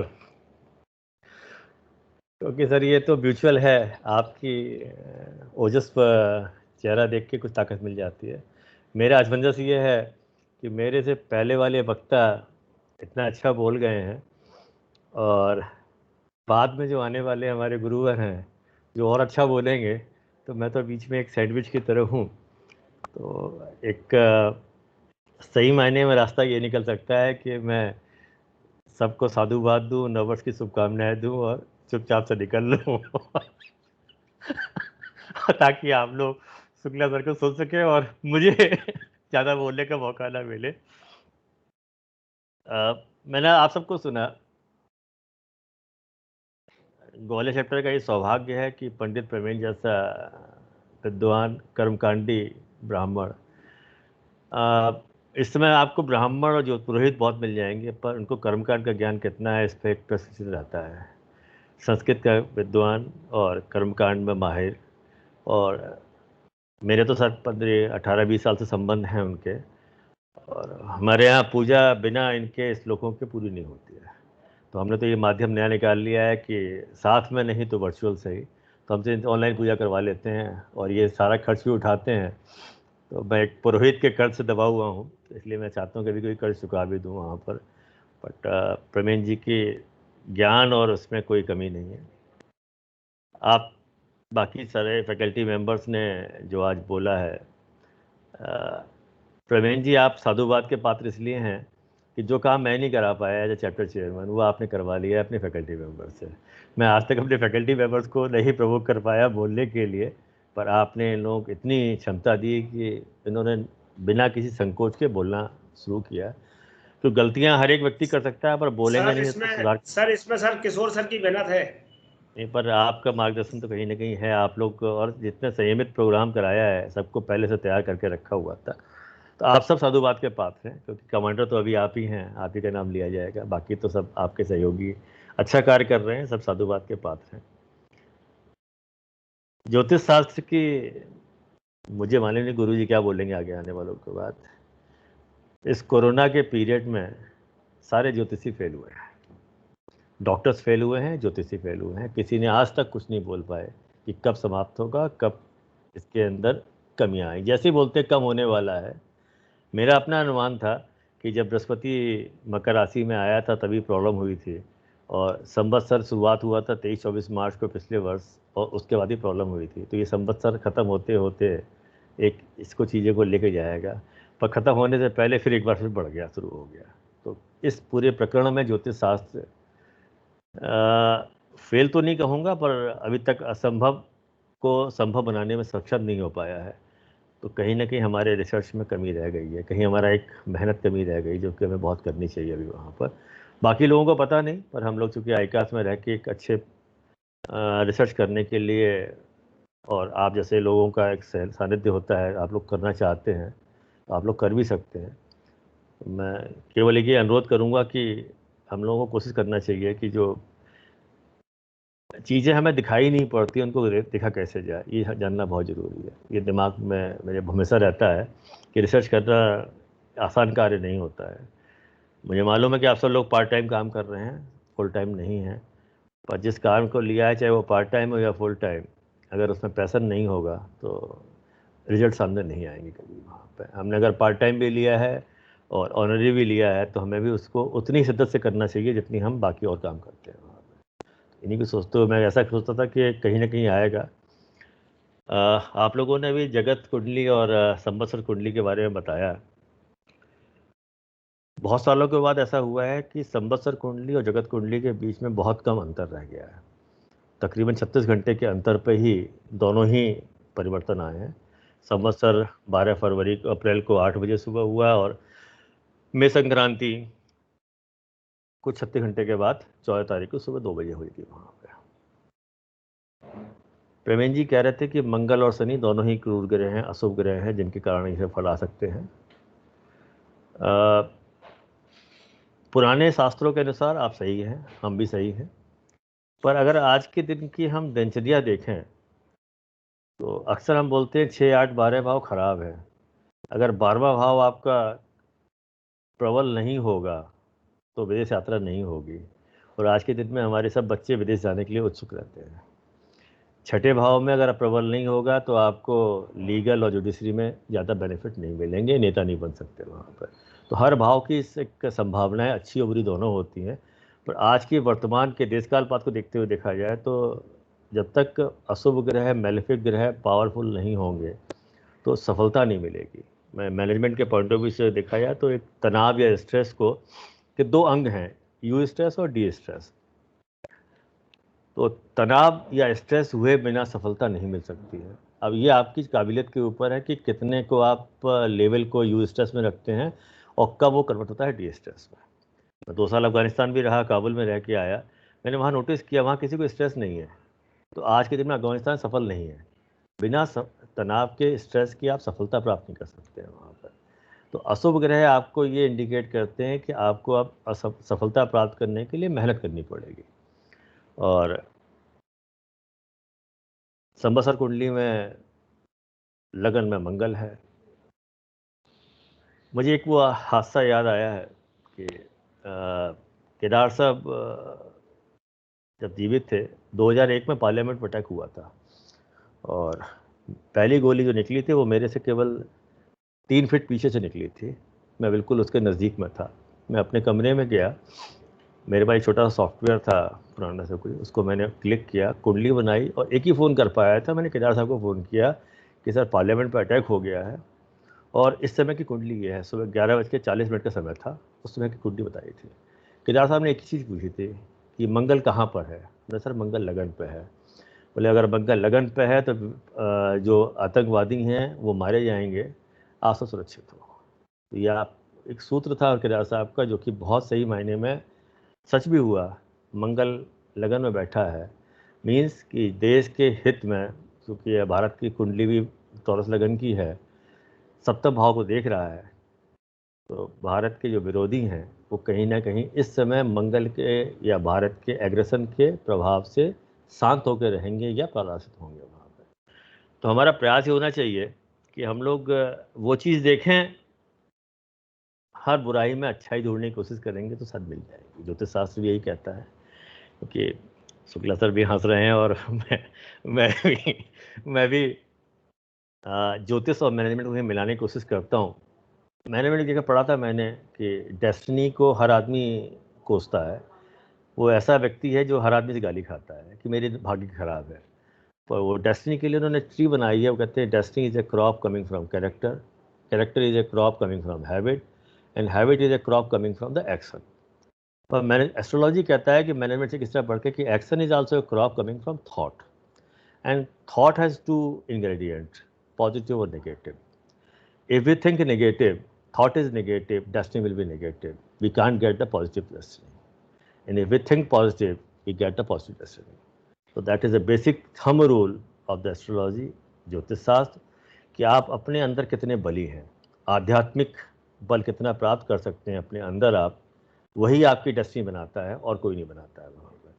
तो मंगल क्रूर ग्रह होने के नाते लगन में बैठा है, सप्तम को देख रहा है, मीन्स मुसीबत तो आएंगी, पर किस प्रकार से वो प्रभावित करेगा। सिमिलरली जगत कुंडली में शनि स्वयं का बैठा हुआ है लगन में, वो भी सप्तम को देख रहा है। दैट मीन्स कि इस आने में हम अपनी मुसीबतों के ऊपर कहीं ना कहीं विजेता बन के आ पाएंगे वहाँ पर। इन्हीं शब्दों के साथ मैं चाहता हूँ कि आप लोग शुक्ल सर को ज़्यादा सुने, ताकि उनके पास जो ज्ञान है वो छिपाते तो नहीं है, बट कभी कभी कंजूसी कर जाते हैं। तो मैं चाहता हूँ कि आज कंजूसी नहीं करेंगे, आपको अपना ज्ञान बिना किसी पीपीटी के माध्यम से, जब पीपीटी के बिना बोलते हैं ना तो अच्छा बोलते हैं, पीपीटी भी बन जाते हैं कहीं ना कहीं वहाँ पर, वो टेक्नोलॉजी के चक्कर बोले जाते हैं। तो मैं चाहता हूँ कि आज अंदर के जो ज्ञान है दिल से बाहर निकलेगा, वो आपको ज़्यादा प्रभावित करेगा। और मैं गुरुजी से आशीर्वाद भी चाहूँगा कि आज ये नव संवत्सर में सबका शुभ हो, सबका कल्याण हो। और एक प्रेम बंधु शुक्ला जी फैकल्टी हैं ग्वालियर के, आज उनका जन्मदिन भी है, तो मेरी तरफ से उनको बहुत बहुत शुभकामनाएं। और आप ऐसे ही फलीभूत ऐसे ही बढ़ते रहें। ये शुरुआत की थी चैप्टर की, तब ये पहले स्टूडेंट भी थे ग्वालियर चैप्टर के, और उन्होंने आज इतनी लंबी यात्रा करके यहाँ तक आ गए हैं। आज उन्होंने बोला भी था, तो आप सबको उनको भी बहुत बहुत शुभकामनाएं उनके जन्मदिन पर। किशोर जी, अब आप गुरु जी को आमंत्रित कर सकते हैं, या आप अनुमति दें तो मैं आमंत्रित कर लेता हूँ गुरु जी को, और किसी को बुलाना नहीं। मेरा सौभाग्य होगा कि मैं गुरु जी को आमंत्रित कर सकूँ। गुरु जी आपका आमंत्रित। हमारे बीच में गुरु श्री पद्मनाभ उपाध्याय उपस्थित हैं, मैं चाहता हूँ 2 शब्द उनसे मार्गदर्शन प्राप्त कर रहे हैं। श्री पद्मनाभ उपाध्याय। अवश्य अवश्य। ठीक।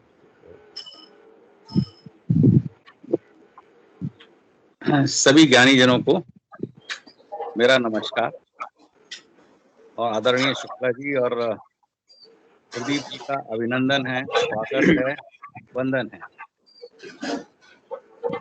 मुझे आज बहुत सालों के बाद मौका मिल रहा है शुक्ला जी को देखने का और सुनने का।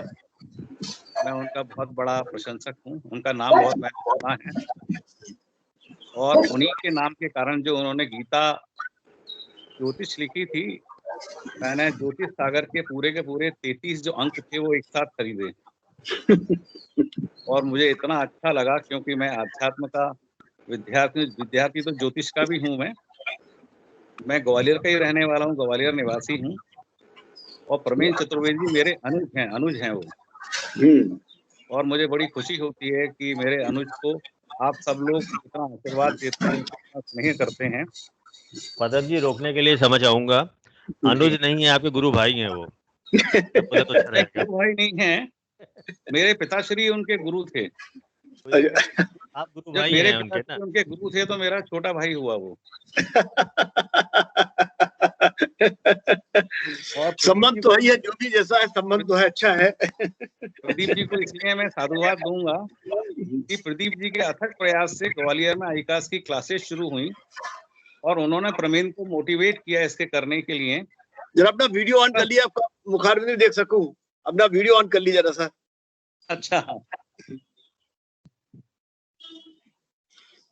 और उन्होंने जी बहुत सुंदर, और उन्होंने इतना उनको सपोर्ट किया, हर साल आते हैं वहां पर, और पूरा मतलब अपने छोटे भाई की तरह उनका सहयोग करके आईकास की क्लासेस शुरू कराई। इसी तरह से जो एक प्रकांड पंडित साथ में बैठे हुए हैं, ब्रजेन श्रीवास्तव जी, उनका भी मैं अभिनंदन करूंगा, स्वागत करूंगा। शुक्ला जी शायद जानते हो ना पता हो, लेकिन वो एक अद्भुत व्यक्तित्व है ज्योतिष के अंदर, ये कहना चाहिए चलते फिरते ज्योतिष हैं, वो लीजेंड हैं। पिछले 50 साल की तपस्या करके उन्होंने ज्योतिष और एस्ट्रोनॉमी की एक बुक लिखी है, जिसको लिखने में उनको 4 साल लगे हैं, लेकिन पूरे जीवन का निचोड़ है वो उनका। मैं उनका बड़ा सम्मान करता हूँ, लेकिन बड़ी दुखद बात है कि इतने बड़े व्यक्तित्व का कहीं कोई नाम नहीं है, कोई उन्हें जानता नहीं है किसी स्तर पे भी। ये बड़ी दुख की बात है। लेकिन शुक्ला जी, मैं आपको बहुत समय से जानता हूँ, आपके बारे में मिलना कभी हुआ नहीं। आप करोल बाग में भी क्लासेस लेते हैं। हमारे एक कॉमन मित्र हैं मिस्टर अक्षय कुमार, वो मुझे कई बार कह चुके हैं कि मैं आपसे मिलवाऊंगा, यूनिवर्सिटी के पास बैठते हैं, बोले कभी समय लेके चलेंगे। तो मैंने कहा चलूंगा। मैं भी गवर्नमेंट ऑफ इंडिया से रिटायर्ड हूँ, joint director ministry of IB से। 4 साल हुए मुझे रिटायर हुए, और मैं ग्वालियर का ही रहने वाला हूँ। आजकल दिल्ली में सेटल्ड हूँ मैं। बहुत सुंदर। तो के बारे में क्या बोलूं, इतना सब लोग बोलते हैं, जानते हैं, और मैं तो ज्योतिष का विद्यार्थी हूँ, ज्यादा कुछ तो जानता नहीं हूँ, तब सीखता ही रहता हूँ। और आज भी मैं इसीलिए इसी उत्सुकता से आज मैंने ज्वाइन किया था।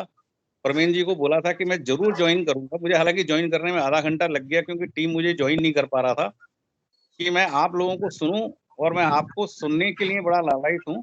दो विशेष व्यक्तियों को तो सुन चुका, श्रीवास्तव जी को और प्रदीप जी को। और मैं ये कहना चाहूंगा कि श्रीवास्तव जी कह रहे हैं, बिल्कुल सही कह रहे हैं, प्रदीप जी भी कह रहे हैं, वो सही कह रहे हैं कि रिसर्च होना चाहिए।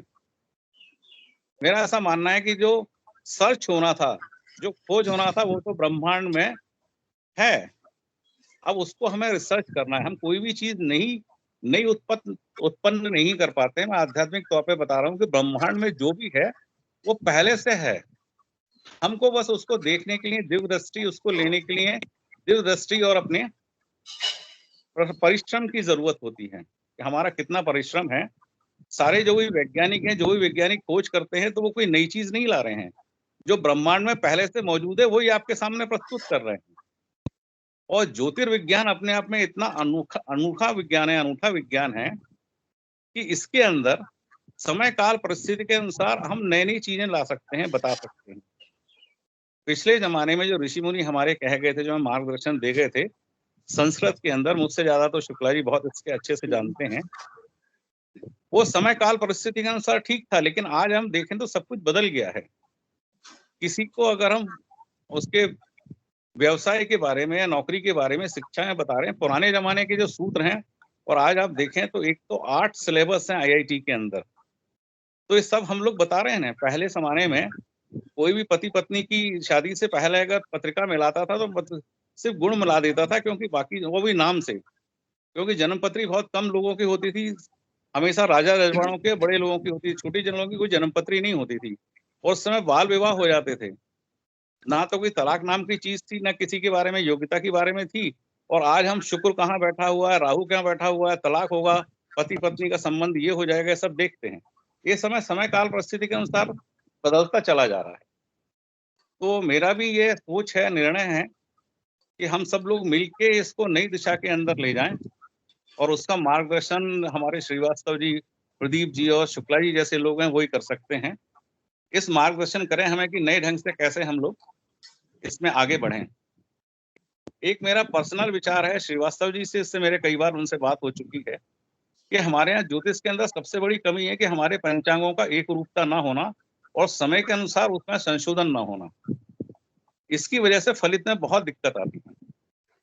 कोई पंचांग कुछ कहता है, कोई पंचांग कुछ कहता है, और कभी किसी को किस ढंग से प्रदर्शित किया जाता है, तो उससे बहुत बड़ी, तो हम सब लोग नासा की तरफ देखते हैं। फिर तो हम चाहते हैं कि हमारे यहाँ पंचांगों की अगर एक रूपता बने, और मैं चाहूंगा कि शुक्ला जी इस पे जरूर थोड़ा प्रकाश डालें कि किस तरह से हम इस समस्या को दूर कर सकते हैं और कैसे इसमें हम आगे बढ़ सकते हैं।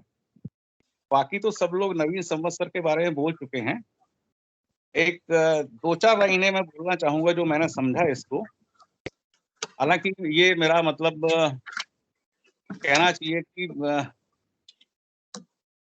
एक क्षमा वाला मैं काम कर रहा हूँ, मैं क्षमा प्रार्थी हूँ पहले से ही। हो सकता है मैं गलत भी हूँ इसमें।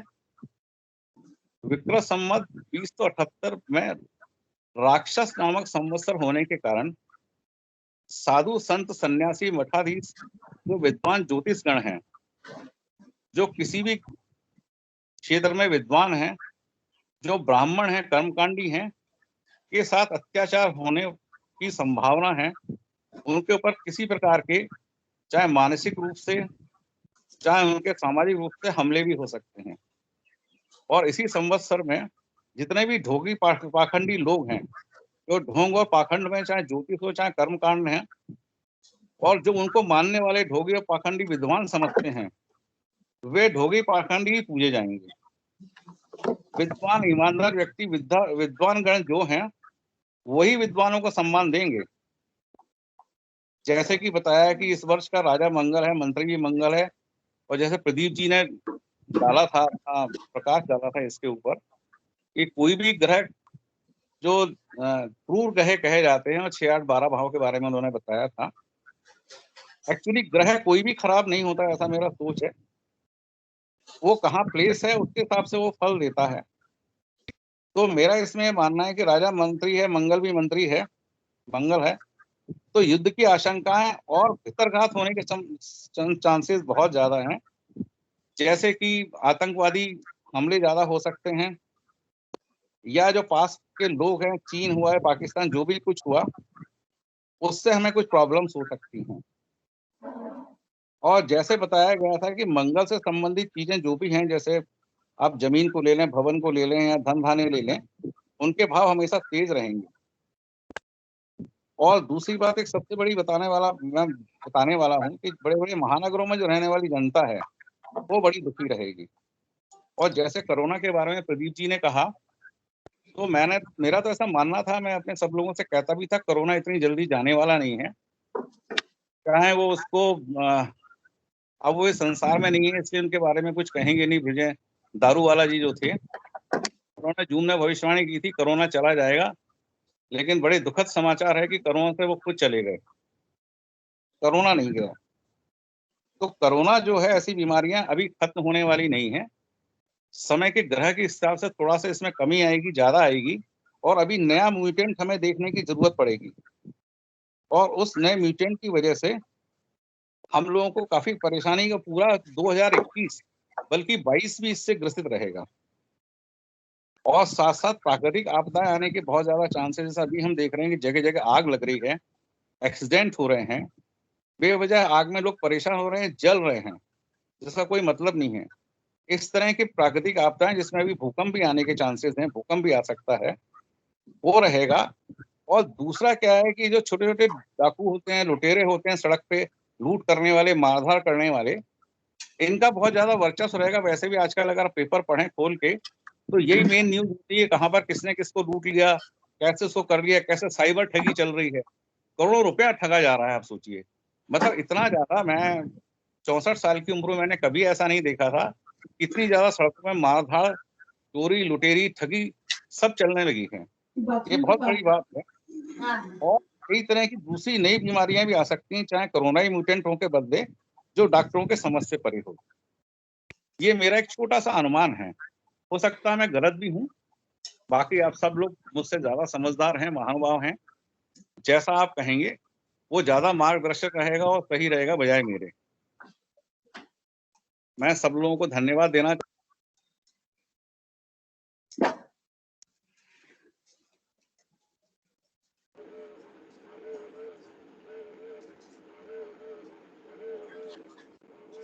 किशोर सर। हाँ, धन्यवाद सर। आज बड़े ही सौभाग्य का क्षण है कि हमारे इस कार्यक्रम में हमारे आईकास के राष्ट्रीय अध्यक्ष श्री आर भूषण शुक्ला सर हमें मार्गदर्शन देने के लिए उपस्थित हैं। हम सभी लालायित हैं उनके ज्ञान के पिटारे से कुछ प्राप्त करने के लिए। तो मैं शुक्ला सर से आग्रह करूंगा कि वे हमें मार्गदर्शन प्रदान करें। श्री शुक्ला सर। सभी लोगों को नमस्कार। और आज इस क्षण पर मुझे अपने ऊपर गर्व हो रहा है। मुझे कुछ बातें याद आ रही हैं आईकास की। आज से लगभग 4 वर्ष पूर्व एक मीटिंग चल रही थी चेन्नई में। जब सबसे पहले मैंने श्री चतुर्वेदी का और श्री जयराम का नाम प्रपोज किया वाइस प्रेसिडेंट के लिए, तो एक बड़े मूर्धन्य हमारे साथी हैं, उन्होंने बहुत कस का अपोज किया। They are too young, immature, ऐसे शब्दों का प्रयोग किया। हालांकि ये बात दूसरी है कि बधाई देने वालों में वो काफी पहली कतार में थे, लेकिन आज प्रदीप जी ने गागर में सागर भर करके ये सिद्ध कर दिया है कि उस समय पर जिनका नाम प्रपोज किया था सर्वथा उचित था। इसी प्रकार से आज से लगभग 2.5 वर्ष पूर्व एक कार्यक्रम हो रहा था और वहां पर एक हमारे दक्षिण भारतीय मित्र हैं, उन्होंने कहा कि यदि कर्म कांड की बात करनी है तो नॉर्थ, हमारे उत्तर भारत के एक विद्वान का नाम लिया, उनसे ही कराना चाहिए, उनके कुछ प्रोग्राम करा दिए जाए। मैंने उस क्षण कहा कि आज पूरे आईकास में श्री प्रेमेंद्र चतुर्वेदी के मुकाबले का कर्मकांड का विद्वान और सही उच्चारण वाला विद्वान दूसरा कोई है ही नहीं। मेरी बात उनको समझ नहीं आई। आज मैं सोचता हूँ शायद अगर कहीं से वो आज सुन रहे होते, इस प्रोग्राम को देखा होता उन्होंने, तो उनको जान पड़ते कि मैंने जो कहा था उसमें कितना सार था इस बात में। अक्सर लोग बिना जाने हुए जैसे जो चल रहा है उसी प्रवाह में बहते रहते हैं। क्योंकि प्रवाह बह रहा था, कई दोनों नाम चल रहे थे, तो बिना परखे हुए लोग मान लिया कि वही एक इस क्षेत्र के विद्वान है, जबकि उनके और श्री प्रेमेंद्र के बीच में कम से कम 1 और 10 का फासला होगा। अगर वो 1 गुना है तो ये उनसे कम से कम 10 गुना अधिक विद्वान है। इनका उच्चारण के मुझे बहुत शुद्ध है, लेकिन लोग जानते नहीं। आज इनका पूरा कार्यक्रम देखकर मुझे अपने ऊपर गर्व हो रहा है कि मेरा इनके बारे में आकलन कितना सही था। और दूसरा मुझे बहुत ही अच्छा लगा जो प्रदीप जी ने कहा कि उन्होंने फैकल्टी के एक एक आदमी को मौका दिया बोलने का। ऐसी ही व्यवस्था होनी चाहिए। अब 2-4 शब्द और भी बोलता हूँ विषय के ऊपर। जब ये संवत्सर पढ़ने की और बनाने की प्रक्रिया प्रारंभ हुई तो सबसे पहले शास्त्रों में कहा गया न किंचित शाश्वतम, कोई भी चीज परमानेंट नहीं है, प्रत्येक चीज आएगी और जाएगी। हमें जानना होगा कि जो क्षण चल रहा है वही वास्तविक है, और जो क्षण बीत गया उसको भूल जाइए और अगले क्षण की तैयारी करिए। तभी कहा न किंचित शाश्वतम, ऐसी कोई चीज संसार में नहीं बनी है जो स्थिर हो, शाश्वत हो। हर चीज बदलनी है और बदलेगी ही।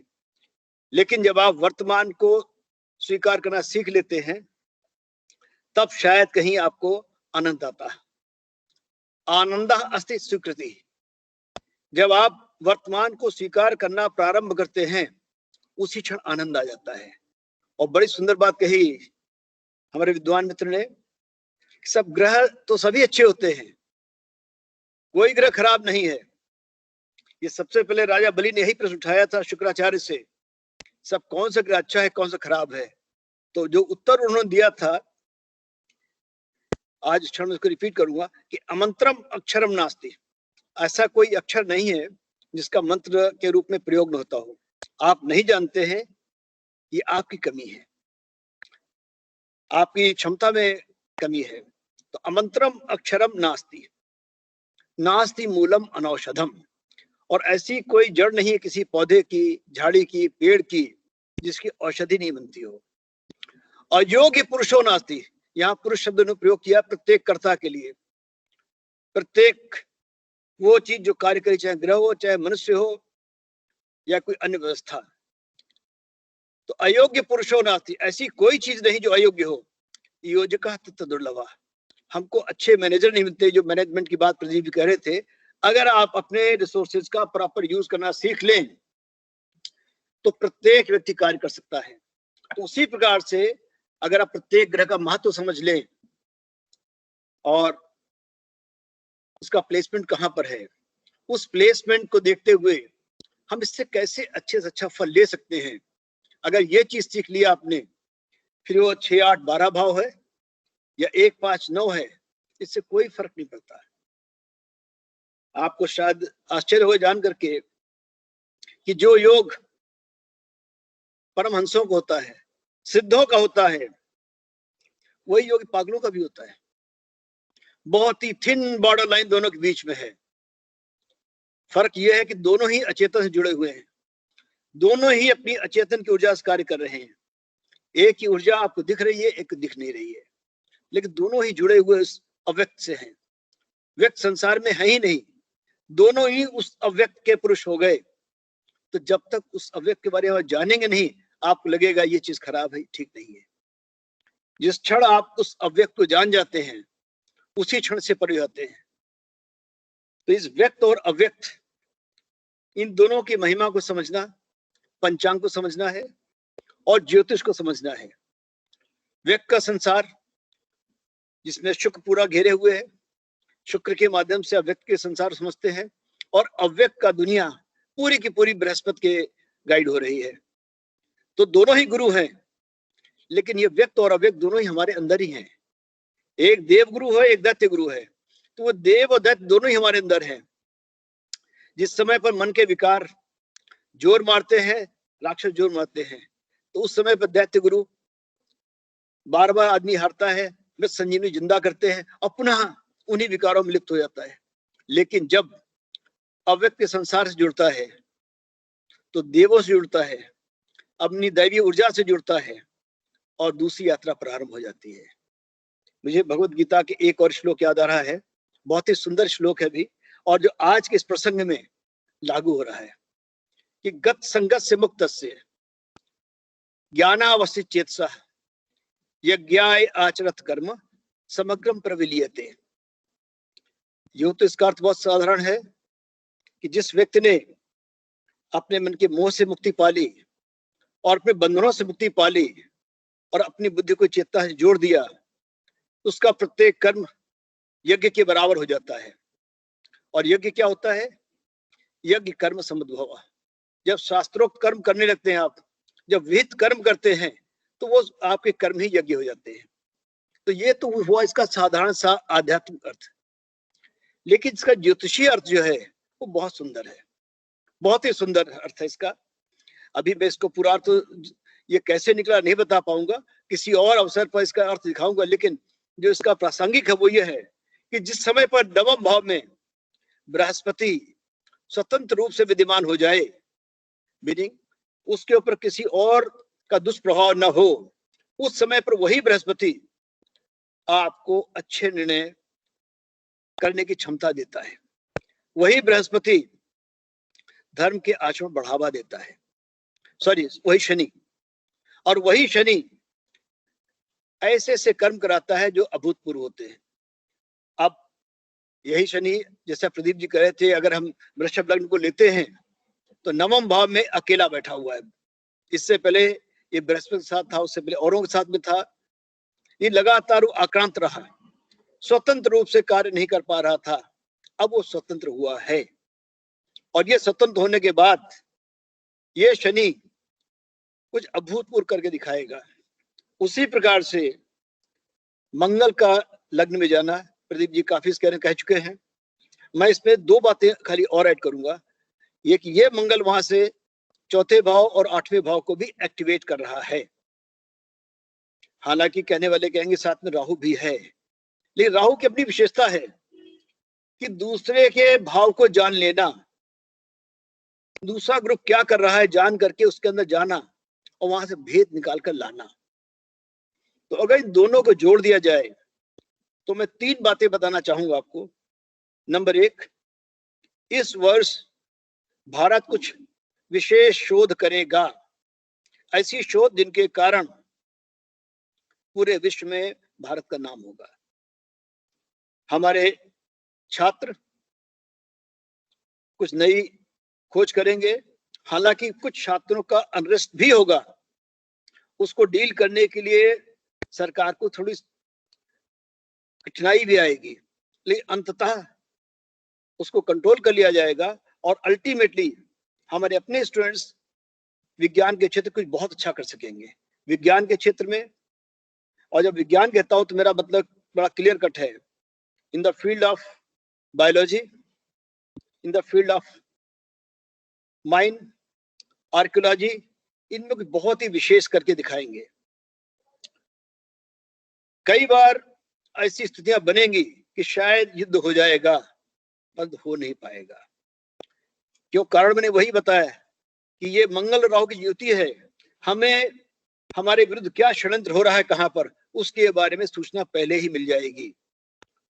और परिणाम यह होगा कि भारत पूरी सामर्थ्य के साथ अपना बचाव भी कर सकेगा और इस प्रकार का प्रभाव छोड़ सकेगा। जैसा आपने देखा कि चीन ने कुछ किया, हमें पहले सूचना थी उसके बारे में, और भारत सरकार ने जो एक्शन लिया उसके बाद तो चीन को ही हटना पड़ा।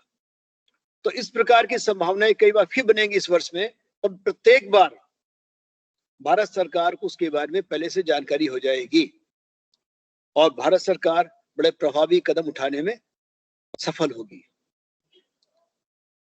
अब ये बात प्रदीप जी बड़ी अच्छी कह रहे थे कोरोना के बारे में, तो कोरोना के बारे में जैसा मैं देखता हूं, मैं बीच की बात कहूंगा। अब जबकि आप देख रहे हैं कि बृहस्पति कुंभ में आ गया है मंगल भी आगे बढ़ रहा है, फ्री ऑफ एफ्लिक्शन होने वाला है, सूर्य भी ट्रांजिट करने वाला है। तो ये सब ट्रांजिट होने के बाद या तो बड़ा शार्प डिक्लाइन होना शुरू हो जाएगा 15-16 के बाद, और कोरोना धीरे धीरे कंट्रोल में आ जाएगा। परंतु अगर किसी कारणवश आप देखते हैं कि लगभग 20 अप्रैल आ जाती है और कोरोना की बढ़ाव में कोई रोक नहीं लगती है, जैसे बढ़ता चला जाता है, तो निश्चित मानिए ये 1 वर्ष आगे तक जाएगा। परंतु मुझे आशा है, भारतवासी हूं, आशा होनी चाहिए, मुझे आशा है कि ये 20 अप्रैल तक इसके बारे में कुछ ऐसी रोकथाम हो जाएगी कि कोरोना धीरे धीरे घटना शुरू हो जाएगा। और अगर ऐसा होता है तो धीरे धीरे इसका लगभग इसका प्रभाव नगण्य सा हो जाएगा। तो छोटा मोटा प्रभाव रहेगा, लेकिन जैसे फ्लू आया, शुरू में बिल्कुल नया लगा, लेकिन उस पर कंट्रोल हो गया है।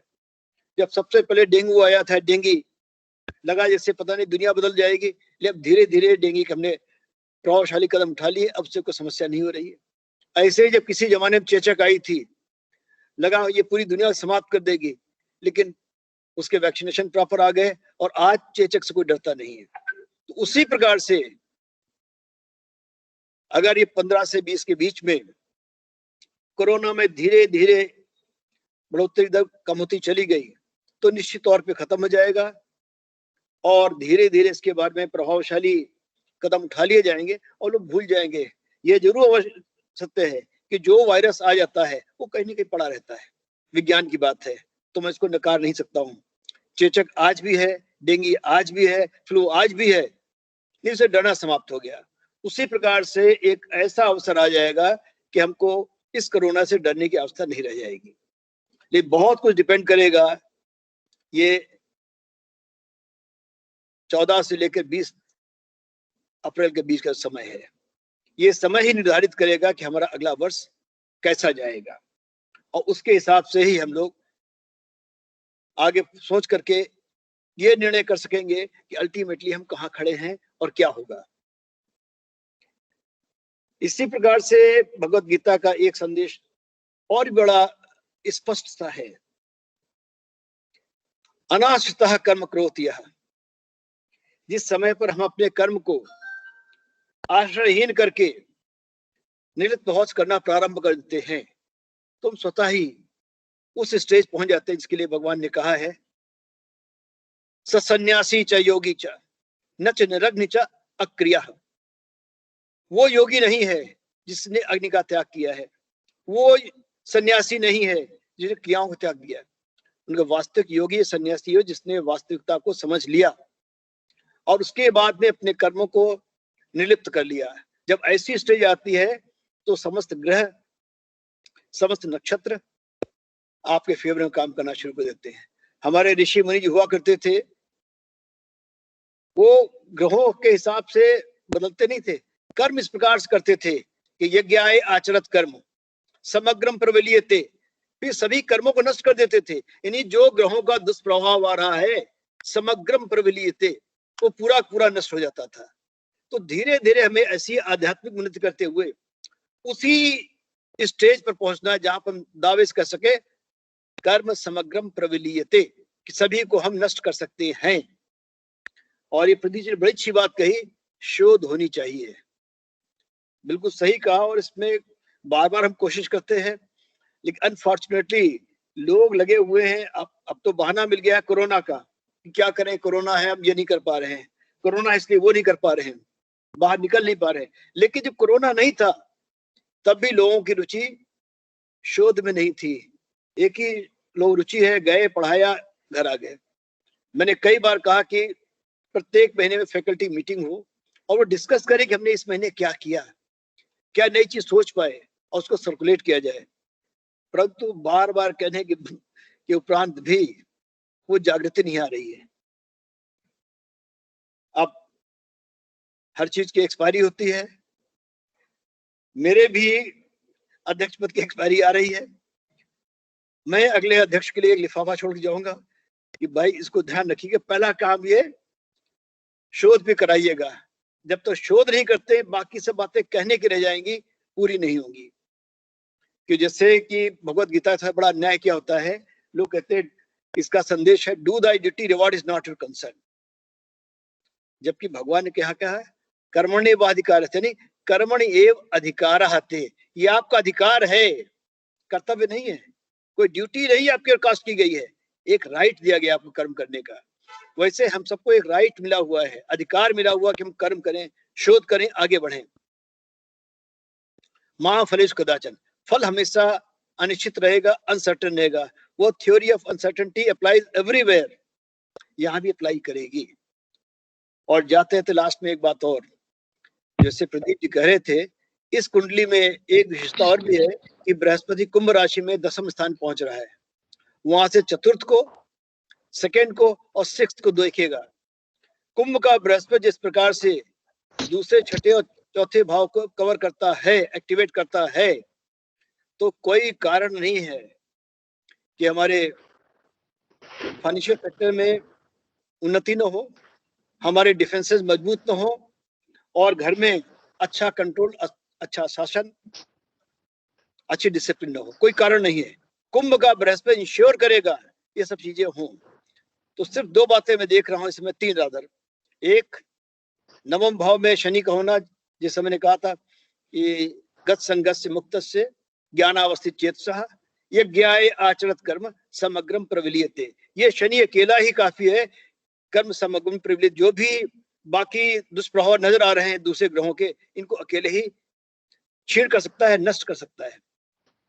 उसके बाद में बृहस्पति का कुंभ बैठ करके दूसरे, चौथे और छठे को देखना, ये अपने आप में आपके धन धान्य, इनको, परिवार को मजबूत कर रहा है, सुख को मजबूत कर रहा है, और हमारे डिफेंस को मजबूत कर रहा है।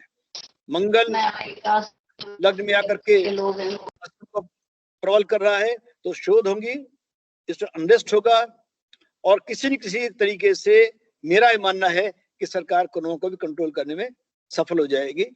तो इन्हीं शब्दों के साथ 7 बज रहा है, मैं आप सभी को पुनः धन्यवाद देता हूं, और खास तौर से प्रदीप जी को, जिन्होंने इस तरीके से इस ग्वालियर को एक्टिवेट किया है। और परमानंद जी तो मैं कहूँगा, मैं तो उनका प्रशंसक हूँ, कुछ कह ही नहीं सकता हूँ।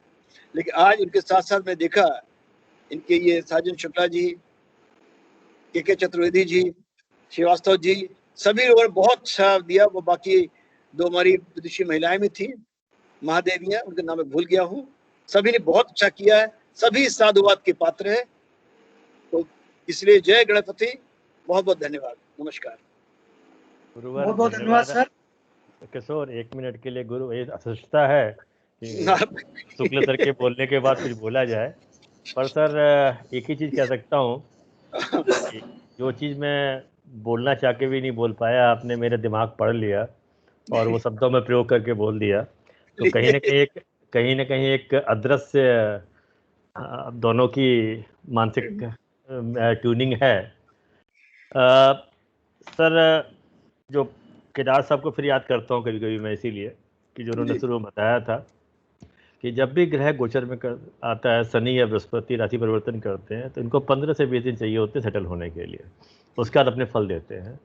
और सर आपने 20 कहा है, तो मैं आपसे अनुरोध करूंगा कि आप 26 तक बढ़ा दीजिए इसको, क्योंकि इसीलिए कह रहा हूँ सर कि हम लोग कक्ष का इस्तेमाल नहीं करते सर, प्रेडिक्शन में अक्सर नहीं देखते हैं वहाँ पर कक्ष भी एक इम्पॉर्टेंट पार्ट है। और किसी भी राशि में पहली कक्षा शनि की होती है 3 डिग्री 40 मिनट तक, उसके बाद आती है बृहस्पति कक्षा। जैसे ही बृहस्पति अपनी कक्षा में आएगा, वो अपने फल देने शुरू कर देगा। शनि की कक्षा में शायद थोड़ा रुकावट उसको महसूस हो रही होगी, वहाँ पर कोशिश कर रहा है, इसलिए जो बढ़ावा आ रहा है सर, अभी भी बढ़ावा, शनि का प्रभाव दिखाई पड़ रहा है कहीं ना कहीं उसके ऊपर, तो मुझे ऐसा लगता है। और मैं आपकी बात से सहमत भी हूँ सर, आपने मेरे मतलब अदृश्य वाणी को शब्दों में प्रकट कर दिया सर। और सर साधुवाद के पात्र प्रवीण जी हैं सर, इसमें कोई डाउट नहीं। और सर मुझे इस बात का कहीं संकोच नहीं है कि उनसे बढ़िया कर्मकांडी ब्राह्मण नहीं मिल सकता। कोई नहीं, बिल्कुल नहीं है, मैं डंके क्योट कह सकता हूँ। सर मैंने बहुत सारे ब्राह्मणों को पुरोहित देखे हमारे सर, पर कईयों को देखा है जितना ज्ञान उनके पास है सर, दूसरी बड़ी बात है लालच नहीं है उनके अंदर। और लालच नहीं होता सर, लालच नहीं होने सर। ने मेरे को मार्गदर्शन किया, और सबसे पहले तो मेरे गुरुजी पंडित केशव नारायण उपाध्याय जी, जिनके ज्येष्ठ पुत्र श्री बदम नारायण उपाध्याय जी के चरणों में प्रणाम करता हूँ, क्योंकि उनका मुझे बहुत सहयोग प्राप्त हुआ है गुरुजी के द्वारा ही मैं आज यहाँ तक हूँ। और फिर उसके बाद प्रदीप जी और आप गुरुजी जो ए.वी. शुक्ला जी मेरे को प्रदीप जी के माध्यम से प्राप्त हुए। तो ये मेरा सौभाग्य है कि मैं कहीं ना कहीं मेरा बृहस्पति प्रबल होगा कि आप जैसे बृहस्पति मुझे मिलते चले गए हैं और ऐसे ही मुझे बृहस्पति की कृपा मेरे ऊपर बनी रहे। इसी के साथ मैं किशोर चतुर्वेदी से कहूँगा कि आज के कार्यक्रम का आभार ज्ञापन करें। प्रवीण जी, कार्यक्रम समाप्त करने से पहले 2 चीजें शुक्ला सर से भी मैं अनुमति चाहूंगा कि अनाउंस कर दूं कि हमारे गुरुवर कपूर साहब का जन्मदिन कल था, तो उनके जन्मदिन को समर्पित संडे को हम लोग कोशिश कर रहे हैं कि छोटा सा वेबिनार करें। तो अगर आप लोग ग्वालियर वाले चाहते हैं ज्वाइन करना, वहाँ ज्वाइन कर लें। वहाँ पर केवल छात्र ही बोलेंगे वहाँ पर। और दूसरा, केदार साहब की अब हमने कोशिश किया है, केदार मेमोरियल लास्ट ईयर लोगों की काफ़ी इच्छाएं रही हैं, तो इस बार जून में भी मैं चाहूँगा कि शुक्ला सर से भी हमारा मार्गदर्शन मिलता रहे और हम लोग एक केदार साहब के मेमोरियल में इस बार जून में अवश्य सर वैसे ही प्रोग्राम करना चाहूँगा। इस बार थोड़ा सा स्टूडेंट्स को इन्वॉल्व करना चाहूँगा क्विज में या उनके डिबेट कंपटीशन में। तो आपकी एक मैं रूपरेखा बना के करके बंदा इसको हम लोग अलग बात करके कर लेते हैं इसको। जी ठीक है, जी सर, ओके सर। ये प्रवीण जी, आप अपने कार्यक्रम समाप्त कर सकते हैं। बहुत अच्छा रहेगा सर, बहुत अच्छा। किशोर सर धन्यवाद ज्ञापन करेंगे।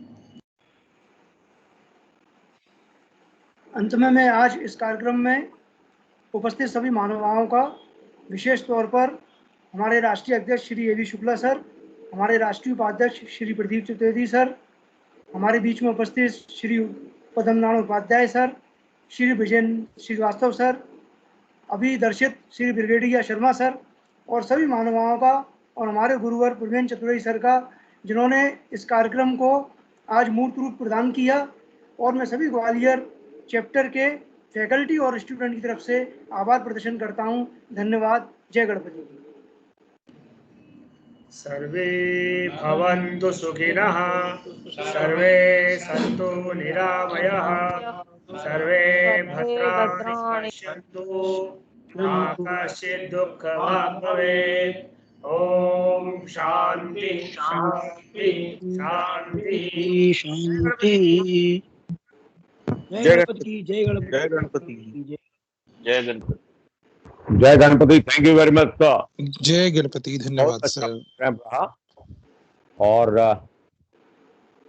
बड़े बड़े ज्ञाताओं का भाषण सुनने को मिला, बहुत अच्छा लगा। प्रदीप जी नमस्कार, शुक्ला सर प्रणाम। नमस्कार, धन्यवाद आप सबका। कार्यक्रम समाप्त किया जाए फिर। प्रदीप जी नमस्कार। नमस्कार नमस्कार नमस्कार। ठीक है प्रवीण जी, मैं कल से अब मैं भी घर के लिए प्रस्थान करूँ। जी सर, जय गणपति जी। सभी को नव वर्ष की शुभकामनाएं। जी सर, आपको। थैंक यू सर, आप सबको। धन्यवाद।